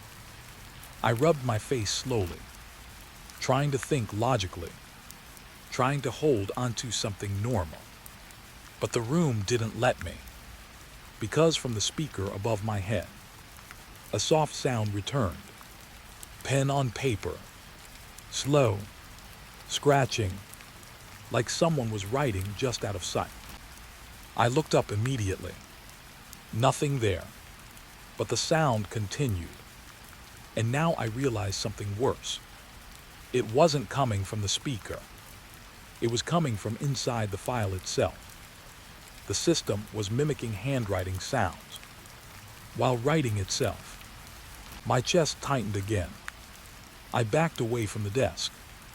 One step, then another. But the monitor followed me. Not physically, but visually. The text kept moving even when I wasn't looking directly at it. New line added. Patient demonstrates awareness of observation cycle. My breathing became uneven. That's me, I whispered. It wasn't a question. It was recognition. The system responded instantly. Yes. One word. Centered. Clean. Cold. Then it continued. Observer is now part of treatment loop. My heart dropped. Treatment loop. That phrase again. Everything here came back to that. I turned away from the screen for a moment. The archive room felt smaller than before, like the walls had moved inward overnight. The hum of the system lights grew slightly stronger. Not louder, just more present, like it was closer to my thoughts. I forced myself to look back at the file. Another update. Patient continuity stabilized through physician intervention. My brows tightened. Physician intervention. I whispered, Haroon is still treating patients. The system paused. Longer this time. Then, correction, Dr. Haroon Qureshi is not continuing treatment. He is the treatment process. My blood ran cold. I took a step back instantly. No, I said quickly, that doesn't make sense. But the screen didn't argue. It simply added more lines. Patient logs confirm recurring physician presence at 03:13 a.m. I shook my head. This is a loop, I said again. It's repeating data. But even as I said it, I knew it wasn't repetition. It was continuation. Something still happening. Somewhere. Right now. The system scrolled further. And then I saw something that made my stomach twist harder. A list of patient names. Not random. Not abstract. Real names. But none of them were in any registry I recognized. And beside each name, a status. All identical. Under treatment by Dr. Qureshi. My eyes scanned faster. Each line worse than the last. But one detail broke my focus completely. One of the names, Dr. Samir Malik. My breath stopped. That was me again. But this time, it wasn't marked active. It was already labeled. Under observation. I stepped back immediately. No, I whispered, I'm not a patient. The system responded instantly. Correction acknowledged. You are both observer and subject. My chest tightened painfully. What does that even mean? I said. No answer. Only new text forming again. Patient interaction. Logs show dual state presence beginning at entry point. My mind tried to fight it. Dual state. That didn't belong in medicine. Or reality. The file flickered. And suddenly the handwriting changed style. It became more human. Less system generated. More personal. Like someone writing directly. The next line appeared slower. Deliberate. Dr. Haroon Qureshi, personal note. I froze. A personal note. That had never appeared before. The text continued. The patients are not sick, they are unfinished. My throat tightened. Unfinished. That word again. It echoed everything I had seen. The hollow beds. The empty shapes. The monitors showing life where nothing existed. The writing continued. They require continuity to stabilize form. My hands felt cold. So they're not real yet, I whispered. The system answered instantly. Reality is processing. My stomach dropped. Processing. Not done. Not fixed. Processing. The file scrolled again. And this time it showed an image. I didn't expect that. A black and white scan. Ward B corridor. But not empty. Figure standing. Still. Blurry. Like incomplete renderings of people. Some half visible. Some missing limbs. Some just outlines. My breath caught. I leaned closer without thinking. And in the corner of the image, I saw myself, standing in the corridor, watching, but I didn't remember being there when that was taken. I stumbled back. No, I whispered again. The system responded softly. You have always been inside Ward B continuity. My heartbeat started rising now. Not steady anymore. Not controlled. Real fear was setting in. I turned away from the screen completely, trying to break focus, trying to breathe. But then I heard it. Behind me. Soft. Clear. Paper turning. I froze. Slowly turned my head. The desk beside me, the physical patient file, was open. I hadn't touched it, but new pages were forming. Ink appearing across blank paper. Writing itself. Slow. Careful.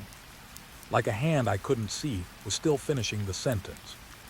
I stepped closer, my hands shaking slightly now. The page read, Patient update scheduled for Dr. Malik at 03:13 a.m. My breath stopped completely because I realized something I had been avoiding since the beginning. The system wasn't just recording Dr. Harun Qureshi. It was continuing him, through me, and somewhere deep inside the archive room. The clock on the wall quietly changed to 03:12 a.m. The elevator doors were already open when I reached it. That was the first wrong thing. I didn't press the button. I didn't call it. But it was waiting for me anyway. Like it knew I would come. The light inside flickered once, then stabilized. Soft yellow glow. Too calm for a hospital at night. Too clean for a building that was supposed to be shut down in half its wings. I stood there for a second, listening. Nothing behind me. Nothing ahead. Just that elevator humming like it was breathing slowly. Then I stepped in. The moment my foot touched the floor, the doors closed. No delay. No warning chime. Just shut. Like a decision had already been made. I turned quickly. Pressed the open button. Nothing. Pressed it again. Still nothing. But the elevator started moving anyway. Down. Not up. Not level. Down. The display above the doors blinked. G. Then flickered. Then changed. B1. I frowned. There is no B1, I whispered. The building plan never had a basement level like that. I checked it twice when I got hired. The elevator kept going. The hum grew deeper, heavier, like the building was swallowing me one floor at a time. Then the display changed again. B2. My chest tightened slightly. I reached for the emergency stop button. It wasn't there. Just a blank metal plate. Smooth, like it had never existed. That's when I noticed something else. The walls of the elevator weren't reflective anymore. They were darker. Not paint. Not shadow. Something else. Like the metal itself was aging while I watched it. Slow corrosion forming in real time. I pulled my hand back. What is this place? I muttered. The elevator didn't answer, but it slowed, stopped. A soft chime echoed.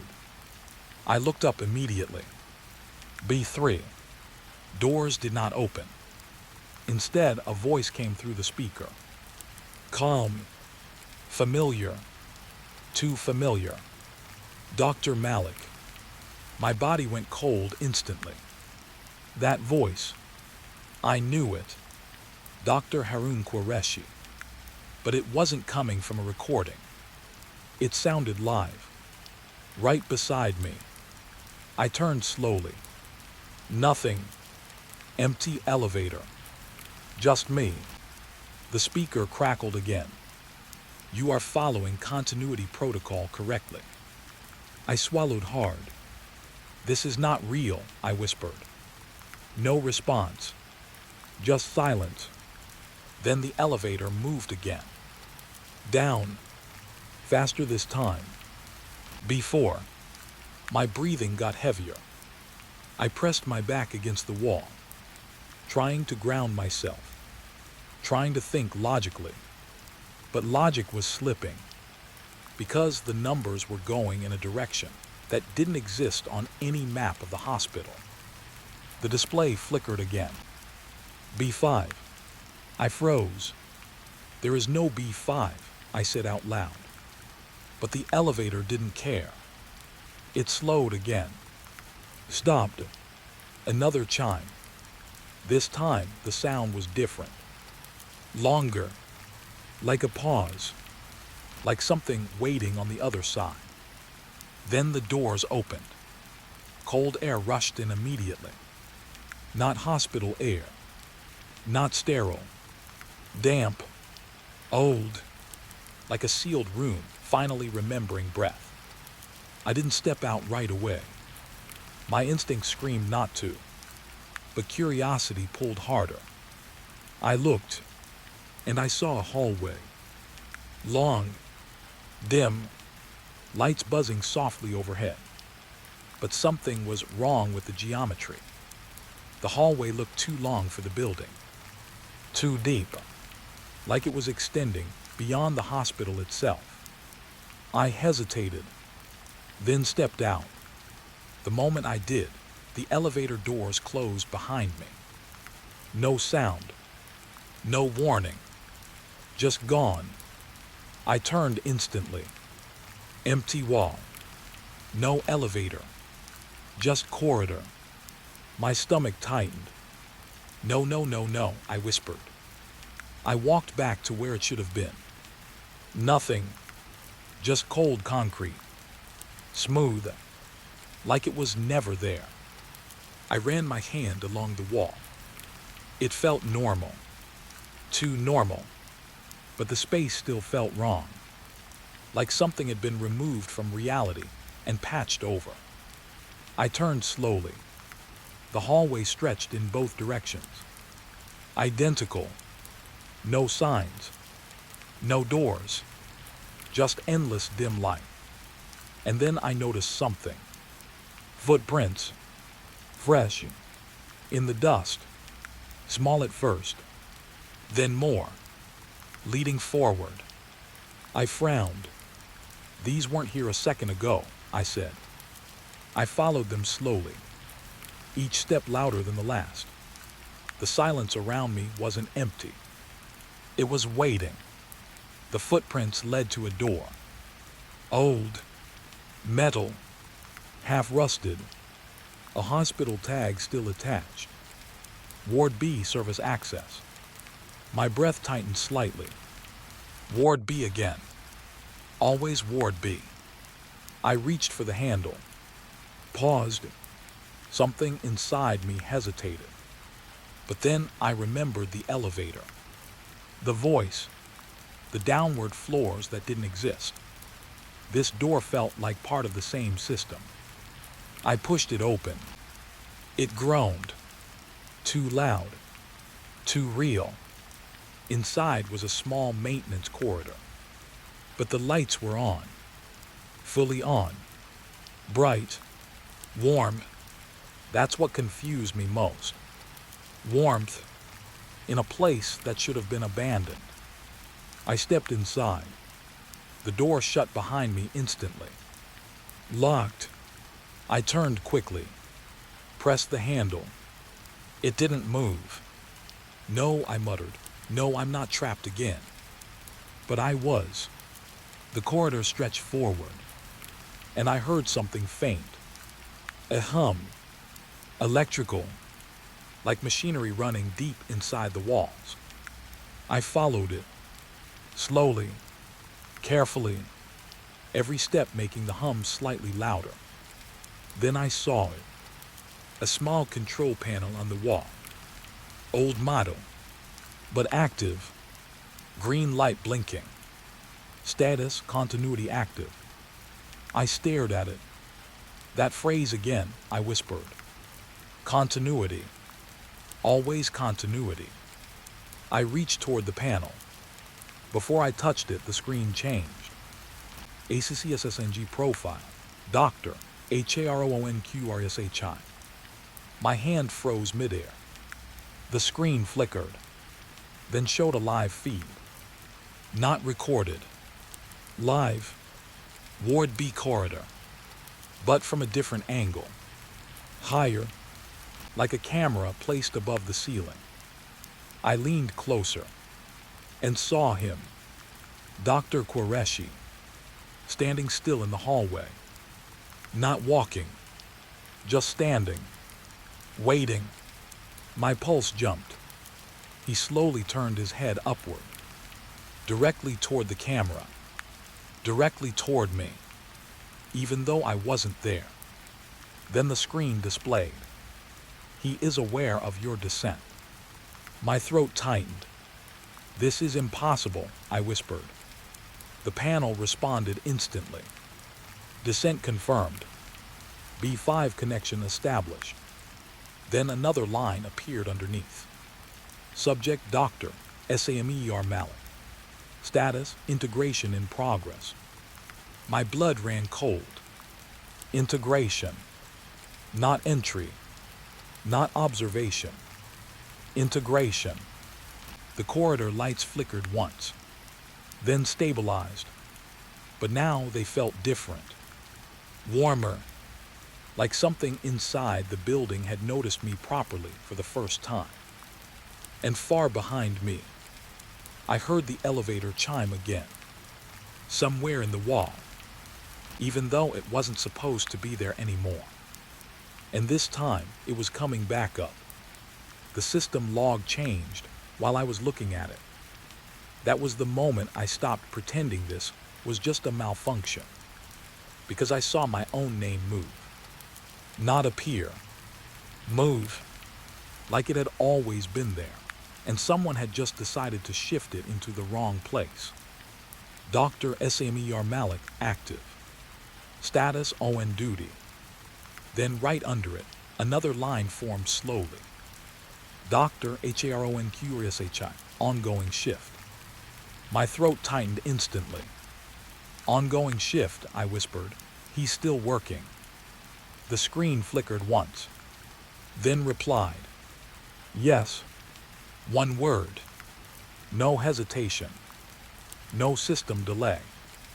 Just confirmation. Like it was offended, I even asked. I leaned closer to the monitor, eyes burning now. "This man died 20 years ago," I said quietly. "Dead people don't do shifts." The log paused. For the first time, it looked like it was thinking. Then new text appeared. Definition error. Death not applicable to continuity staff. My stomach dropped slightly. Continuity staff, I repeated. That phrase again. Always the same word. Continuity. Like everything here was built around something I couldn't fully see yet.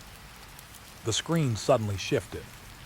Patient files disappeared, replaced by staff roster.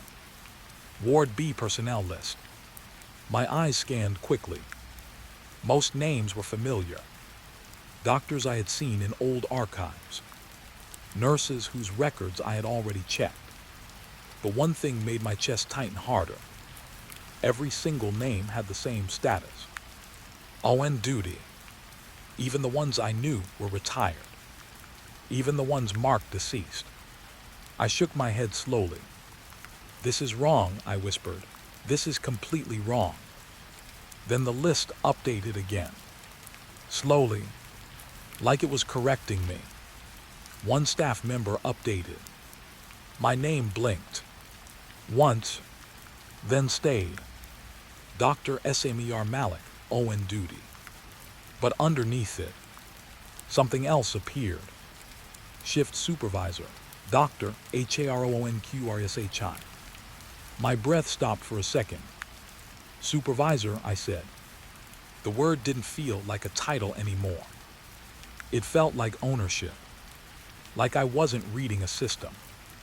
I was inside it. The lights in the archive room flickered slightly. Not dramatic, just enough to remind me the building was still breathing around me. Then the log expanded. Shift status active. Ward B operation continuing. Patient flow uninterrupted. My hand slowly moved away from the keyboard because I realized something I didn't want to accept. There was no pause in this system. No off switch. No end of shift. Just continuation. Forever. I backed away from the desk slowly. But the screen didn't let me go. It followed with new lines. Dr. Qureshi has not clocked out in 7,304 days. My stomach tightened. 7,000, I whispered. That's 20 years. Exactly. The system continued. His presence maintains operational continuity. I swallowed hard. This isn't work, I said quietly. This is punishment. The screen responded instantly. Incorrect. My breath caught. Then it added. It is function. My skin went cold. Function.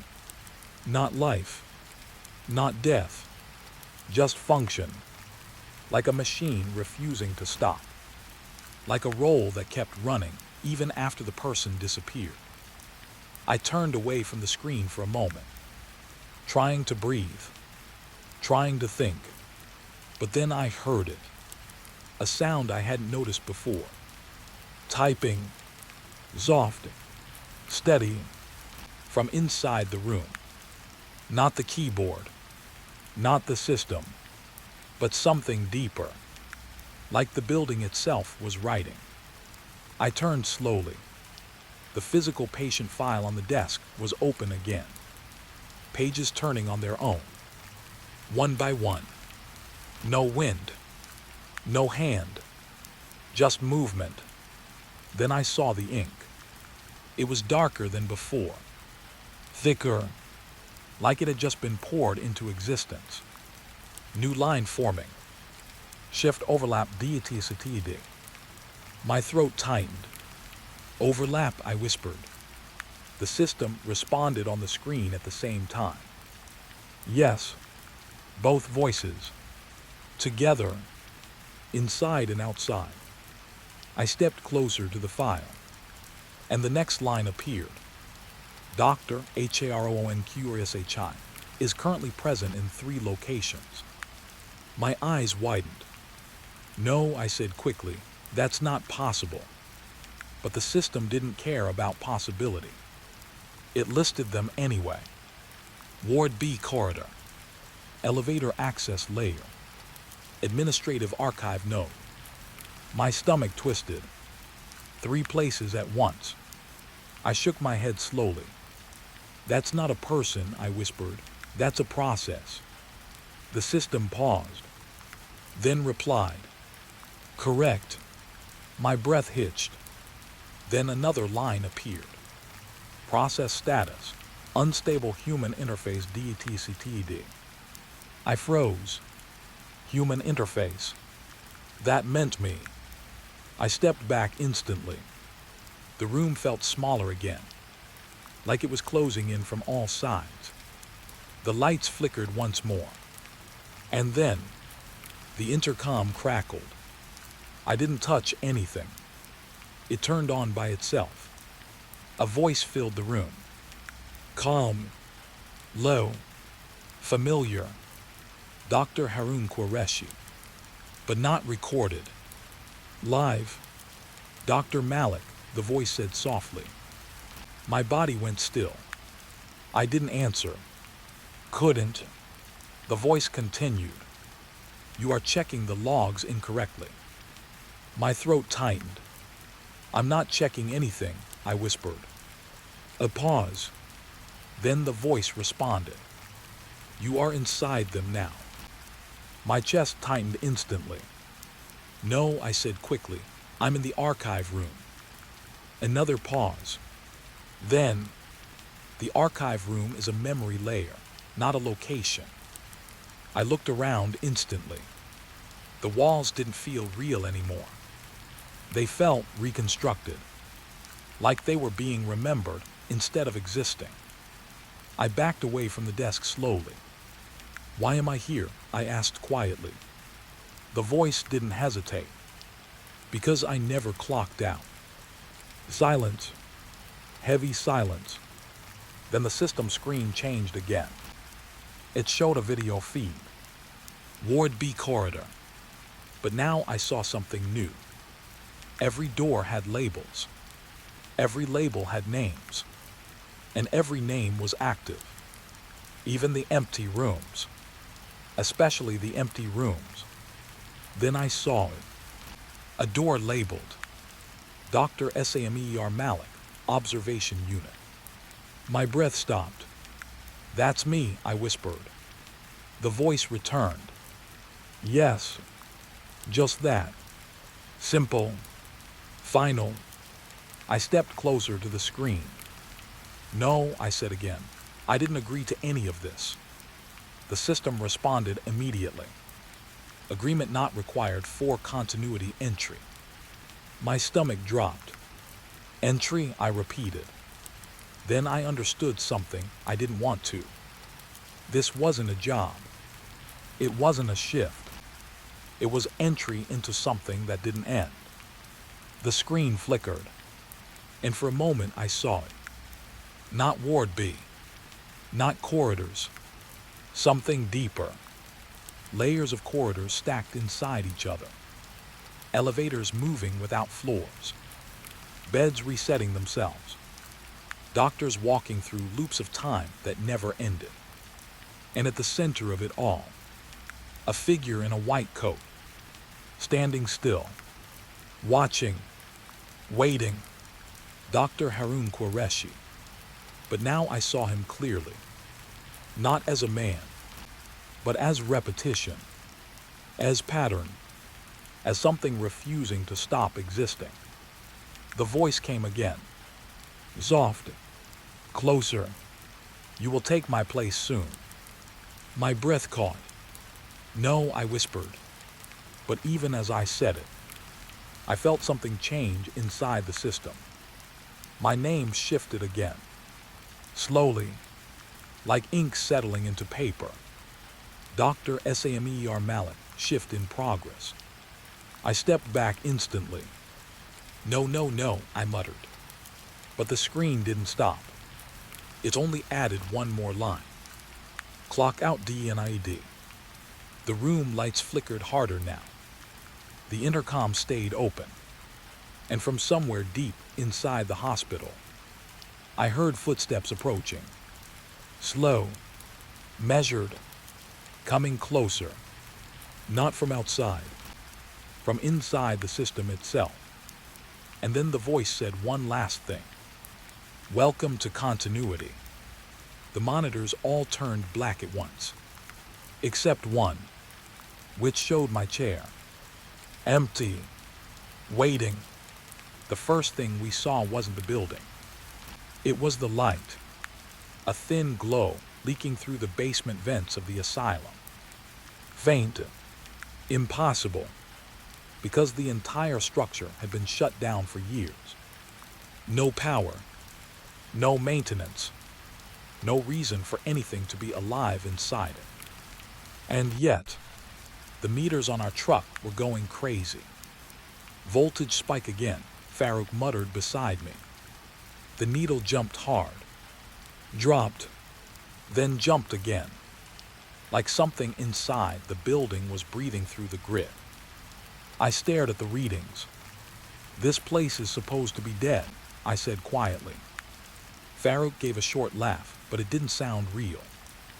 "Dead places don't pull 15 kilowatts at 3 in the morning." That time again, 3 a.m.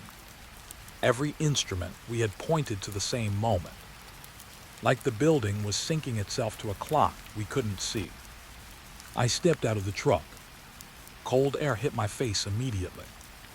The asylum stood ahead of us. Huge, broken, half swallowed by darkness. But the basement windows, they were glowing. Not bright, Not normal, just enough to prove something was active inside. Something shouldn't be. The gate was already unlocked. That was the second wrong thing. Farouk noticed it too. He frowned. Maintenance record said it was sealed, he said. Sealed doesn't mean locked, I replied. But even as I said it, I didn't believe my own words. We walked in anyway, because that's what crews like us do. We fix things that shouldn't be working. We ignore things that feel wrong, until it becomes our problem. The main building was silent. Too silent. No wind through broken windows. No animals. No distant city noise. Just our footsteps on old concrete. Each step echoed like it was being recorded somewhere deeper in the structure. The hallway lights were off, but the basement door at the far end was slightly open, just a crack, and light was coming from inside. Farouk stopped. You see that? He whispered. I nodded slowly. My throat felt dry, because the light wasn't flickering like faulty wiring. It was steady, controlled, like someone had installed it yesterday, in a building that should have had no functioning systems at all. We reached the door. I pushed it gently. It opened without resistance. No rust, no squeak, just smooth movement, like it had been used recently. The basement stairs stretched downward. The air changed immediately. Warmer. I stopped.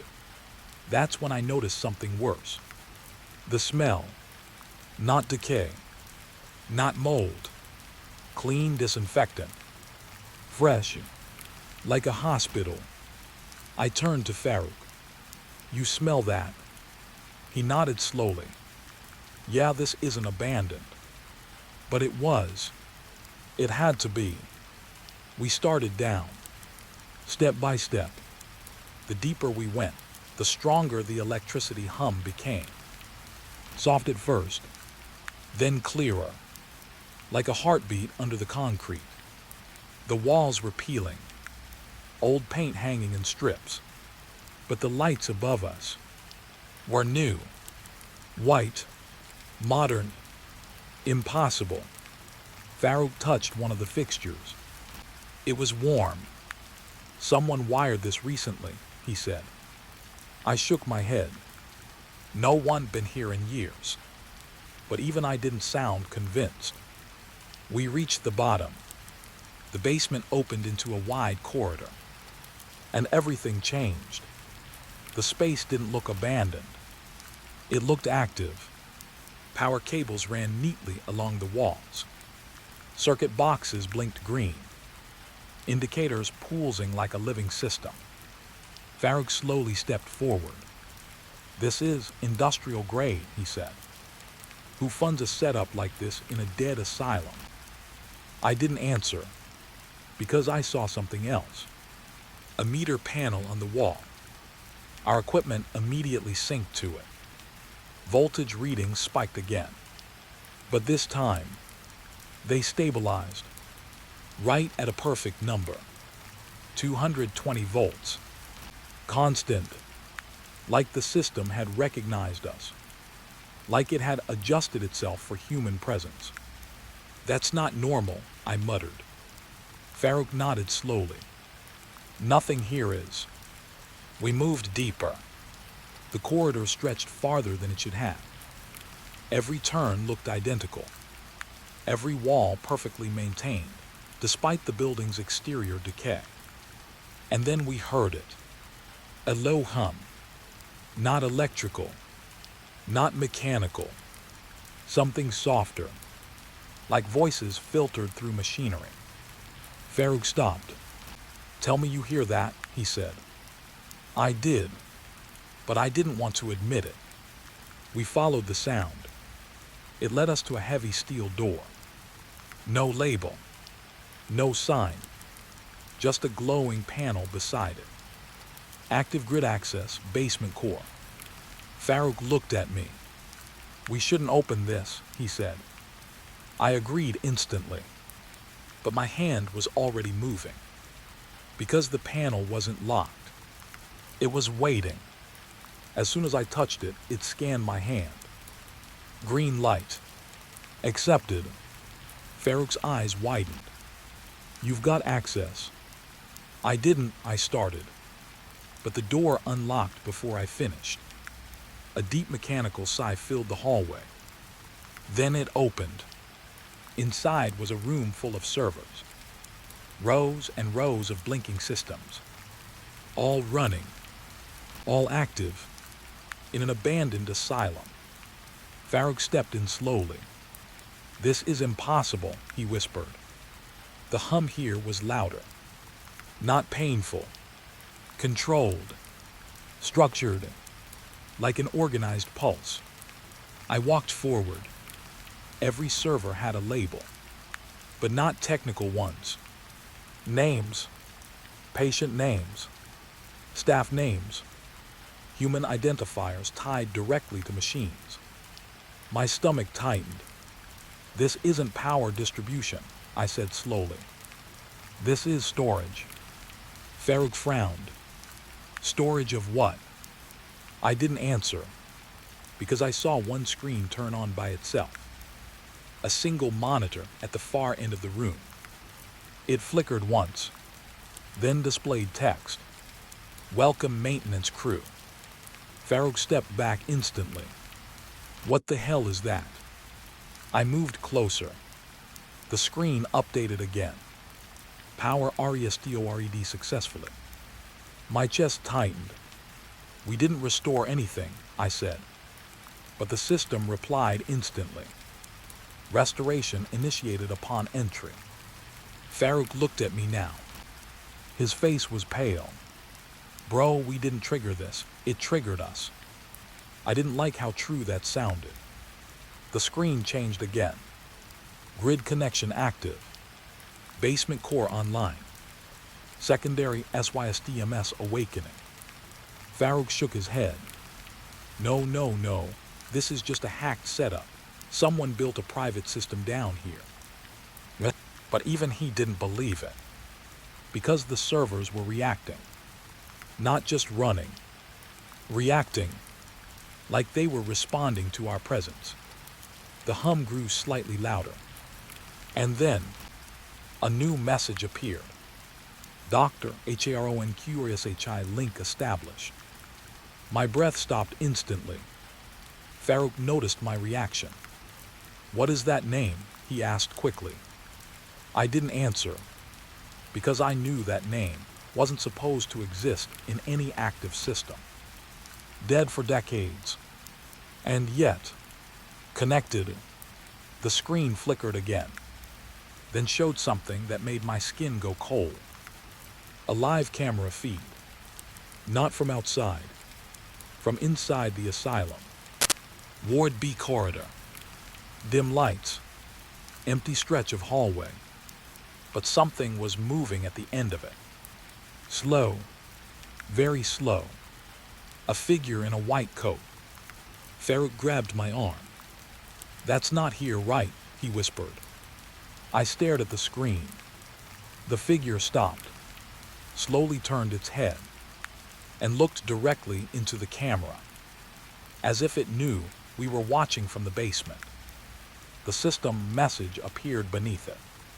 Power source identified. Primary operator online. Farouk stepped back. Primary operator, he said. Who is that? I whispered the answer without meaning to. Dr. Harun Qureshi. The hum in the room changed. Deeper now. Like the building had just inhaled.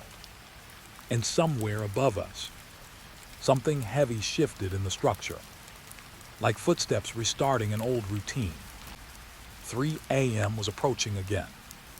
And this time, we had already been recognized. The first thing I noticed was the sound. Not silence.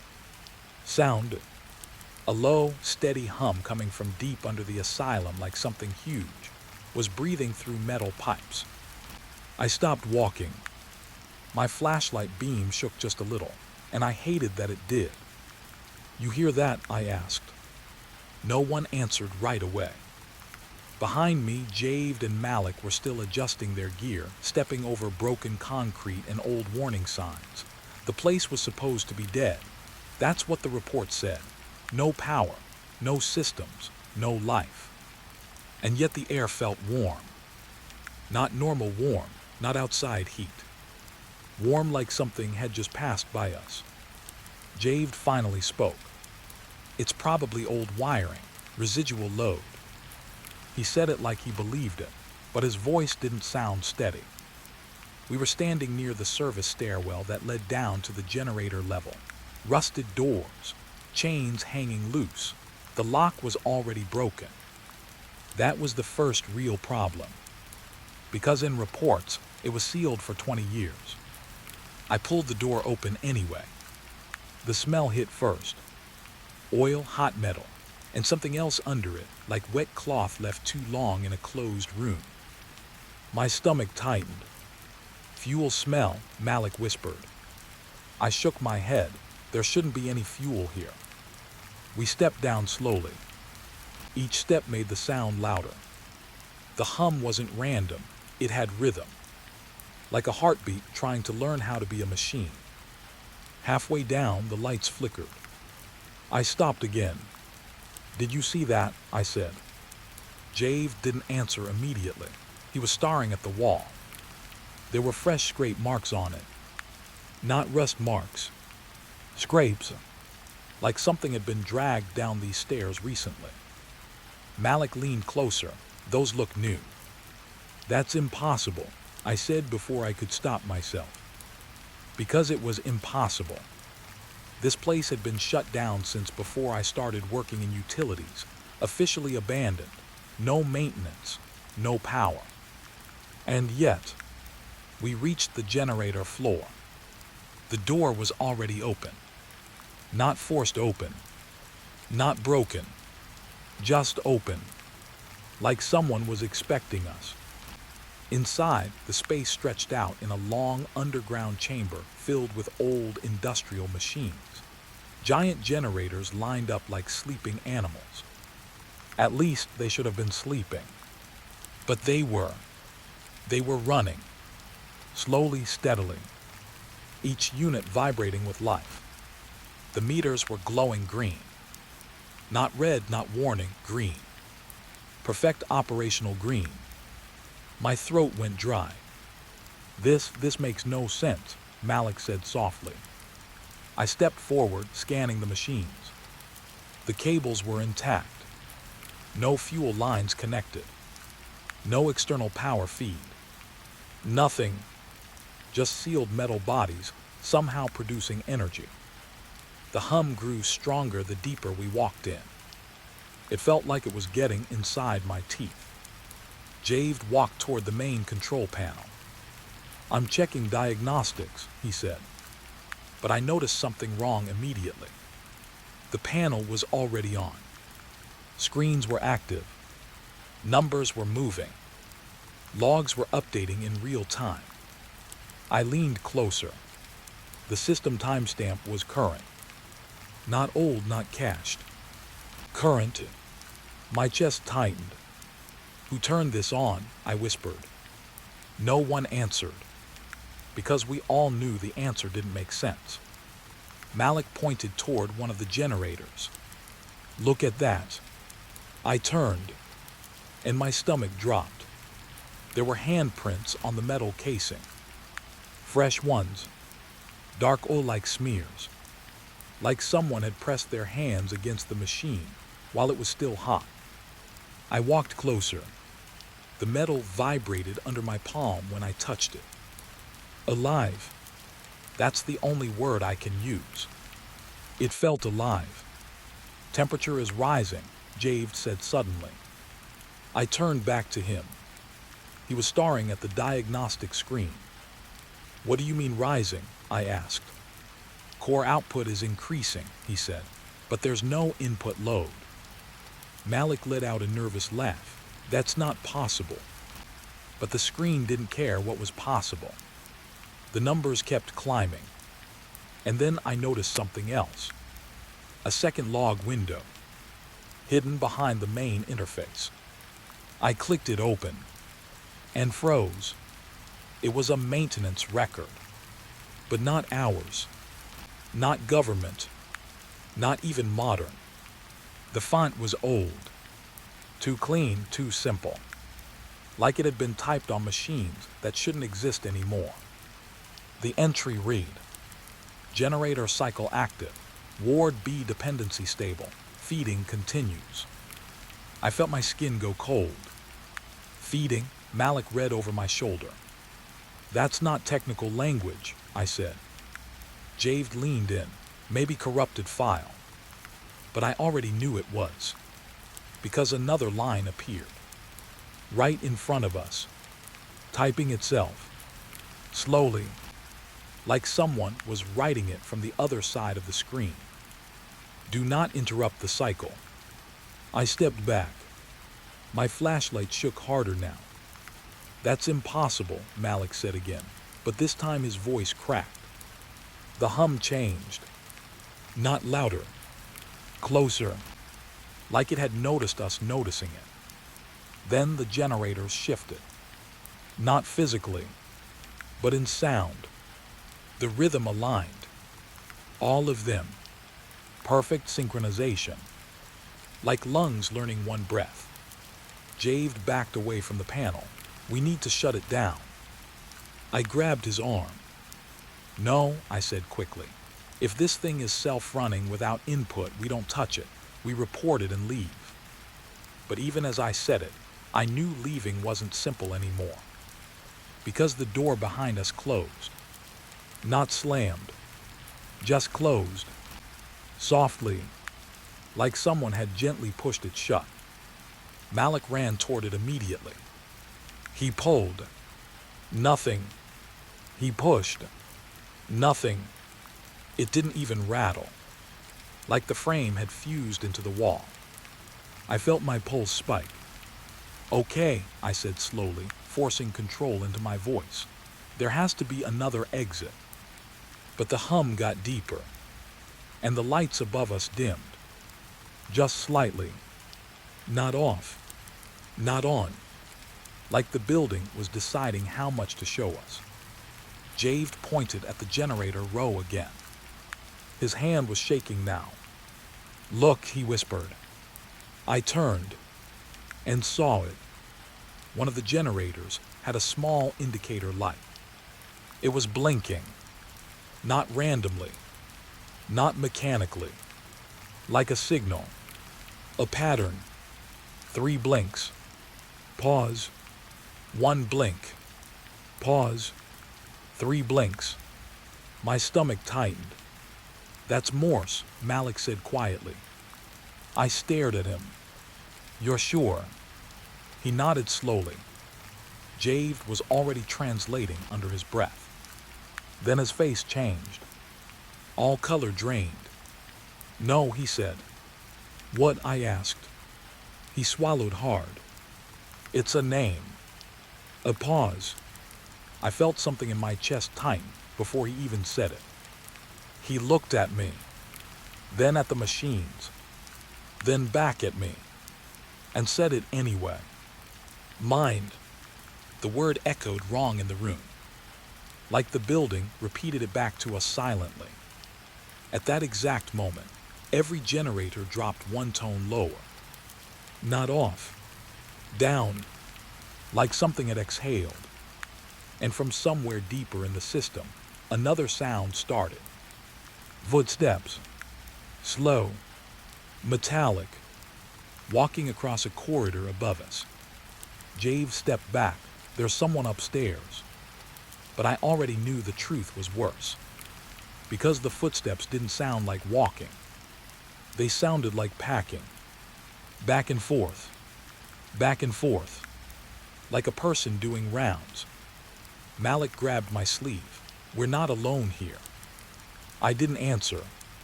Because I was watching the control screen again. Another line appeared. New text. Typing itself. Inspection logged. Then another. Welcome back. My breath stopped, because that wasn't a system message. That was recognition. The generators surged louder. The hum filled my skull. And for a second, just a second, I saw something reflected in the polished metal of the machine. A shape behind me. White coat. Standing still. Watching. I spun around instantly. Nothing. Only darkness and pipes and the echo of my own breathing.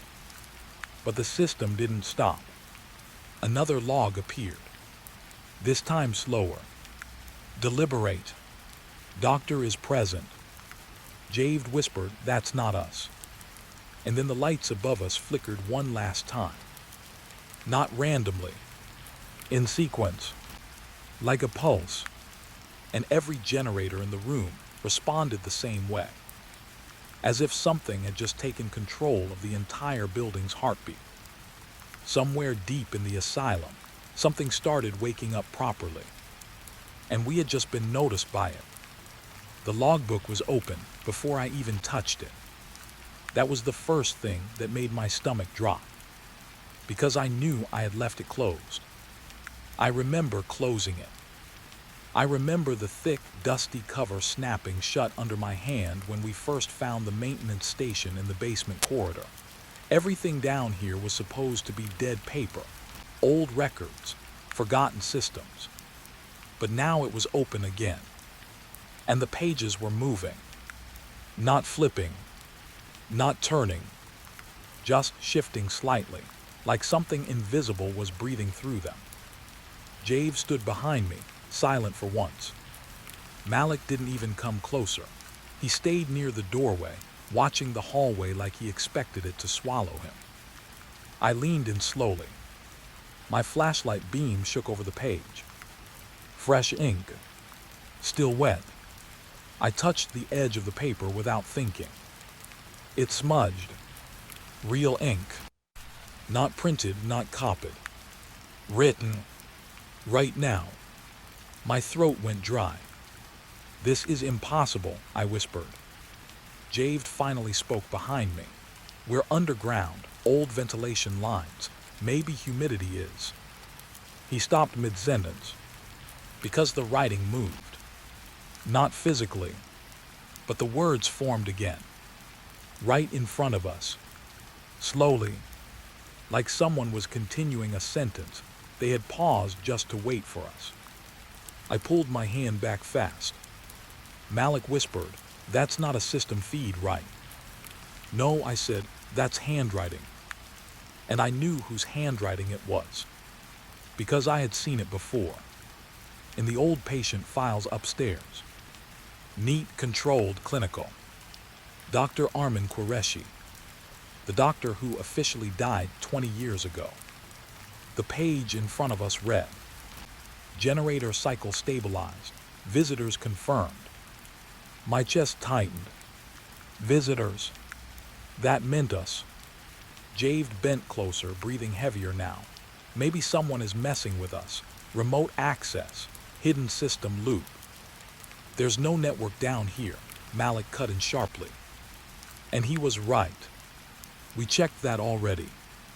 No signal. No connectivity. No external access.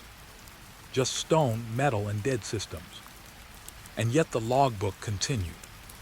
A new line appeared. Right under the last one. Asylum intake resumed. I felt something cold crawl up my spine. "That doesn't make sense," I said. "Intake stopped when the facility closed." The page shifted again. Another entry formed. This one slower. Deliberate. Patient load increasing. Jave stepped back. "We should leave this room." But the exit wasn't as simple as it sounded anymore. Because when I turned my flashlight toward the door, the hallway looked different. Longer. Narrower. Like the building had stretched while we weren't paying attention. Malik noticed it too.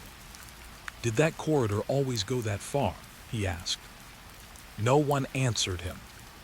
because we all knew the truth was getting harder to trust. The logbook made another sound, a soft scratch, like a pen moving across paper. We all froze, and then I saw it. The pen, lying on the table, moving on its own. No hand holding it. No string, no mechanism. Just sliding across the page in small, precise strokes. Writing. Actively writing. Javed whispered, "Stop looking at it." But I couldn't, because the ink was forming sentences faster now. Like it had realized we were reading. Maintenance observation. Personnel present in restricted zone. Malik stepped forward suddenly. "That's us again." The pen paused, just for a second, then continued. "Behavioral instability detected."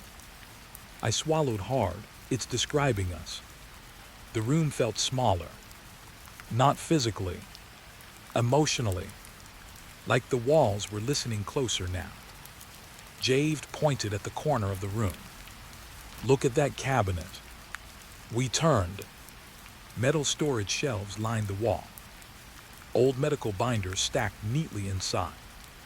But something was wrong. One of the drawers was open, and fresh folders were sticking out. Not dusty, not aged, fresh. I walked toward it slowly. Each step felt heavier than the last. Malik followed reluctantly. When I pulled the folder out, my name was on it. Printed, clean, like it had been prepared long before I arrived. My breath caught. "That's not possible," I said. Jave took the folder from me. He opened it, and his face changed instantly. "What?" Malik asked. Jave didn't answer. He just turned the folder toward us. Inside was a report. Detailed, precise. It described everything we had done since entering the asylum. Timestamps, movements, conversations, even my hesitation before opening the generator door. My throat went dry. "This is surveillance," I said. "Someone is tracking us." Jave shook his head slowly. "There are no cameras in this section." Malik stepped closer, reading over his shoulder. And then he froze. "Guys," he said quietly. "What?" I asked. He pointed at the last line of the report. It wasn't about us anymore. It was about me. It read, "Subject, Technician Archon, behavioral alignment progressing." I felt my stomach twist. "Alignment with what?" I asked. No one answered, because the logbook answered instead. A new page turned by itself, and fresh ink appeared again. Doctor Protocol continuity initiated. Jave stepped back. Doctor Protocol. The pen on the table started writing again, faster now. Like it was excited. Like it was no longer waiting. Primary operator identity confirmed. I shook my head. "I'm not a doctor." The writing stopped. The room went silent for half a second. Then the lights flickered. Once, twice, and the logbook wrote one final line on that page. Slow, clear, undeniable. "You are now." The words didn't feel like information. They felt like assignment. Like something had just been handed to me. Malik grabbed my arm suddenly. "We're leaving right now." But when we turned toward the door, it was gone. Not closed. Gone. Just a blank wall where the exit used to be. Jave started breathing faster. "This isn't a room anymore." I turned slowly. The logbook was still open, and the pen was still moving, writing something new. This time not for us to read, but for us to become. Next shift begins. And then from somewhere deep inside the asylum, a new sound started. Footsteps. Slow, measured, coming down the hallway toward us. But this time, there were more than one set. The footsteps stopped when we stopped breathing. That was the first rule I noticed. Not written anywhere, not explained. Just understood. Because the moment we went silent, the corridor outside the maintenance room went silent too. Like whatever was walking had learned from us.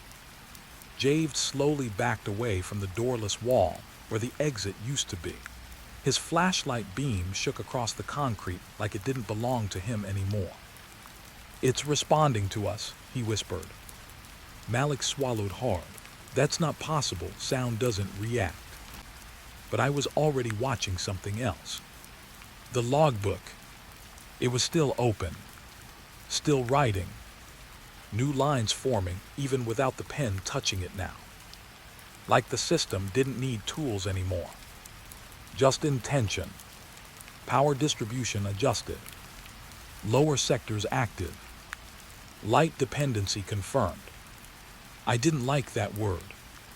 Light dependency. Because it implied something was down there. Something that needed it. Something that could survive only if we kept things running. Javed pointed at the ceiling suddenly. The lights are dimming again. He was right. The flicker wasn't random anymore. It was directional. Like electricity was flowing somewhere specific. Not throughout the building. Down. Always down. Malik stepped closer to me. "We should shut everything off." I shook my head immediately. We don't even know what we're powering. But I already knew the truth. We were not restoring the asylum. We were feeding it. A low vibration passed through the floor. Soft at first, then heavier, like something massive shifting far beneath us. The logbook responded instantly. A new line appeared. Deep unit receiving full activation. Javed froze, deep unit. I stared at the page. Something in me didn't want to read further. But I did anyway. Basement level unknown systems online. Malik's voice dropped. There is no basement level unknown systems. I looked at him. Then why is it describing one? The floor tremor came again. Stronger this time. Dust fell from the ceiling in a thin line. And for the first time, I heard something new beneath the generator hum. Not footsteps. Not machinery. Breathing. Slow. Controlled. Like something far below us was inhaling through the structure itself. Javed stepped toward the wall, pressing his palm against it. The building is resonating. I looked at him. Resonating with what? He didn't answer. Because the logbook answered instead. Light intake required for continuation. Malik frowned. Light intake, that doesn't even make sense. But then the hallway outside changed. The emergency lights, which had been flickering weakly, suddenly stabilized. Brightened. And then shifted. Not toward us. Downward. Every fixture in the corridor angled slightly, like the building had reoriented its attention. Like it was looking at something beneath us. Javed grabbed my shoulder. "We need to go up now." I nodded instinctively. But when we turned, the corridor we came from was gone again. Replaced by a new passage. This one wasn't concrete. It was metal. Smooth dark, lined with faint glowing strips that pulsed slowly like veins. Malik stepped back. "This wasn't here before." "No," I said quietly, "it was." The logbook snapped shut on its own. That made all of us freeze. For the first time since this started, it stopped writing. And silence fell. But it wasn't peace. It was waiting. The metal corridor ahead of us hummed softly. Not loud. Not threatening. Just patient. Like something that knew we would eventually walk into it. Javed forced a breath. We go back to the stairwell. There is no stairwell, Malik said. He was right. We checked. We searched. We ran our lights across every corner. Nothing. Only the new corridor leading forward. Downward. Always downward. I took a step before I realized I had moved. That's when I understood something I didn't want to understand. The building wasn't trapping us. It was routing us. Every path now pointed in one direction. And resisting it didn't change anything. It only made the space shift faster. We walked, because standing still felt worse. The corridor grew colder the deeper we went. The lights along the walls pulsed in sync with something distant, like a heartbeat echoing through steel. Malik kept whispering, "This is not real, this is not real." But I could hear his footsteps. I could feel mine. And I could feel the pressure in the air changing with every meter. Jave suddenly stopped. "Wait." We turned. He was staring at the wall. There were markings there now. Not scratches. Not damage. Writing. Engraved directly into the metal. I leaned closer, and my stomach tightened. It was names. Hundreds of them. No, not just names. Records. Patient identifiers. Staff logs. Every person ever connected to this facility. But some entries were still changing. Right in front of us. Updating. Adding dates that matched today. Malik stepped back fast. "That's impossible." But then one line lit up brighter than the rest. It pulsed. Slowly. Like it was alive. And it stopped on one entry. Mine. My name appeared on the wall, with a status underneath. Active duty assigned. My chest tightened instantly. "I never signed anything for this," I said. Jave looked pale. Neither did any of us. The corridor responded. A low vibration again. But closer now. Much closer. Like the building had leaned in. Then the lights ahead of us brightened sharply. And I saw it. A door. Heavy. Industrial. With a single symbol etched into it. A circle with a vertical line through it. Like a simplified sun. But wrong. Too clinical. Too controlled. The logbook's voice, if it could be called that, echoed faintly in my head. Not sound. Meaning. Light intake chamber below. Malik shook his head. "We are not going in there." But the door was already unlocking. Slowly. Mechanically. Even though no one touched it. Jave whispered, "Something is opening it for us." I took a step forward before I could stop myself. Because I realized something else. The breathing I heard earlier. It had stopped. Not because it left. Because it was listening now. The door opened fully. Cold air rushed out. And with it came a light. Not bright. Not warm. Something else. A dim, unnatural glow that felt like it was coming from beneath language itself. Like the idea of light had been twisted into machinery. Malik grabbed my arm. "If we go in there, we might not come back." I looked at him, and I realized I didn't know who we meant anymore. Because the system had already started rewriting us. Still, I stepped forward. And the moment my foot crossed the threshold, the corridor behind us sealed shut. Not violently. Just like before. Quietly. Politely. Like it was closing a thought. Inside, the chamber stretched downward into darkness, layered with faint glowing platforms. Each level pulsed with the same rhythm we had heard since the generators first turned on. But now I understood. It wasn't power. It was circulation. Something was being kept alive below us.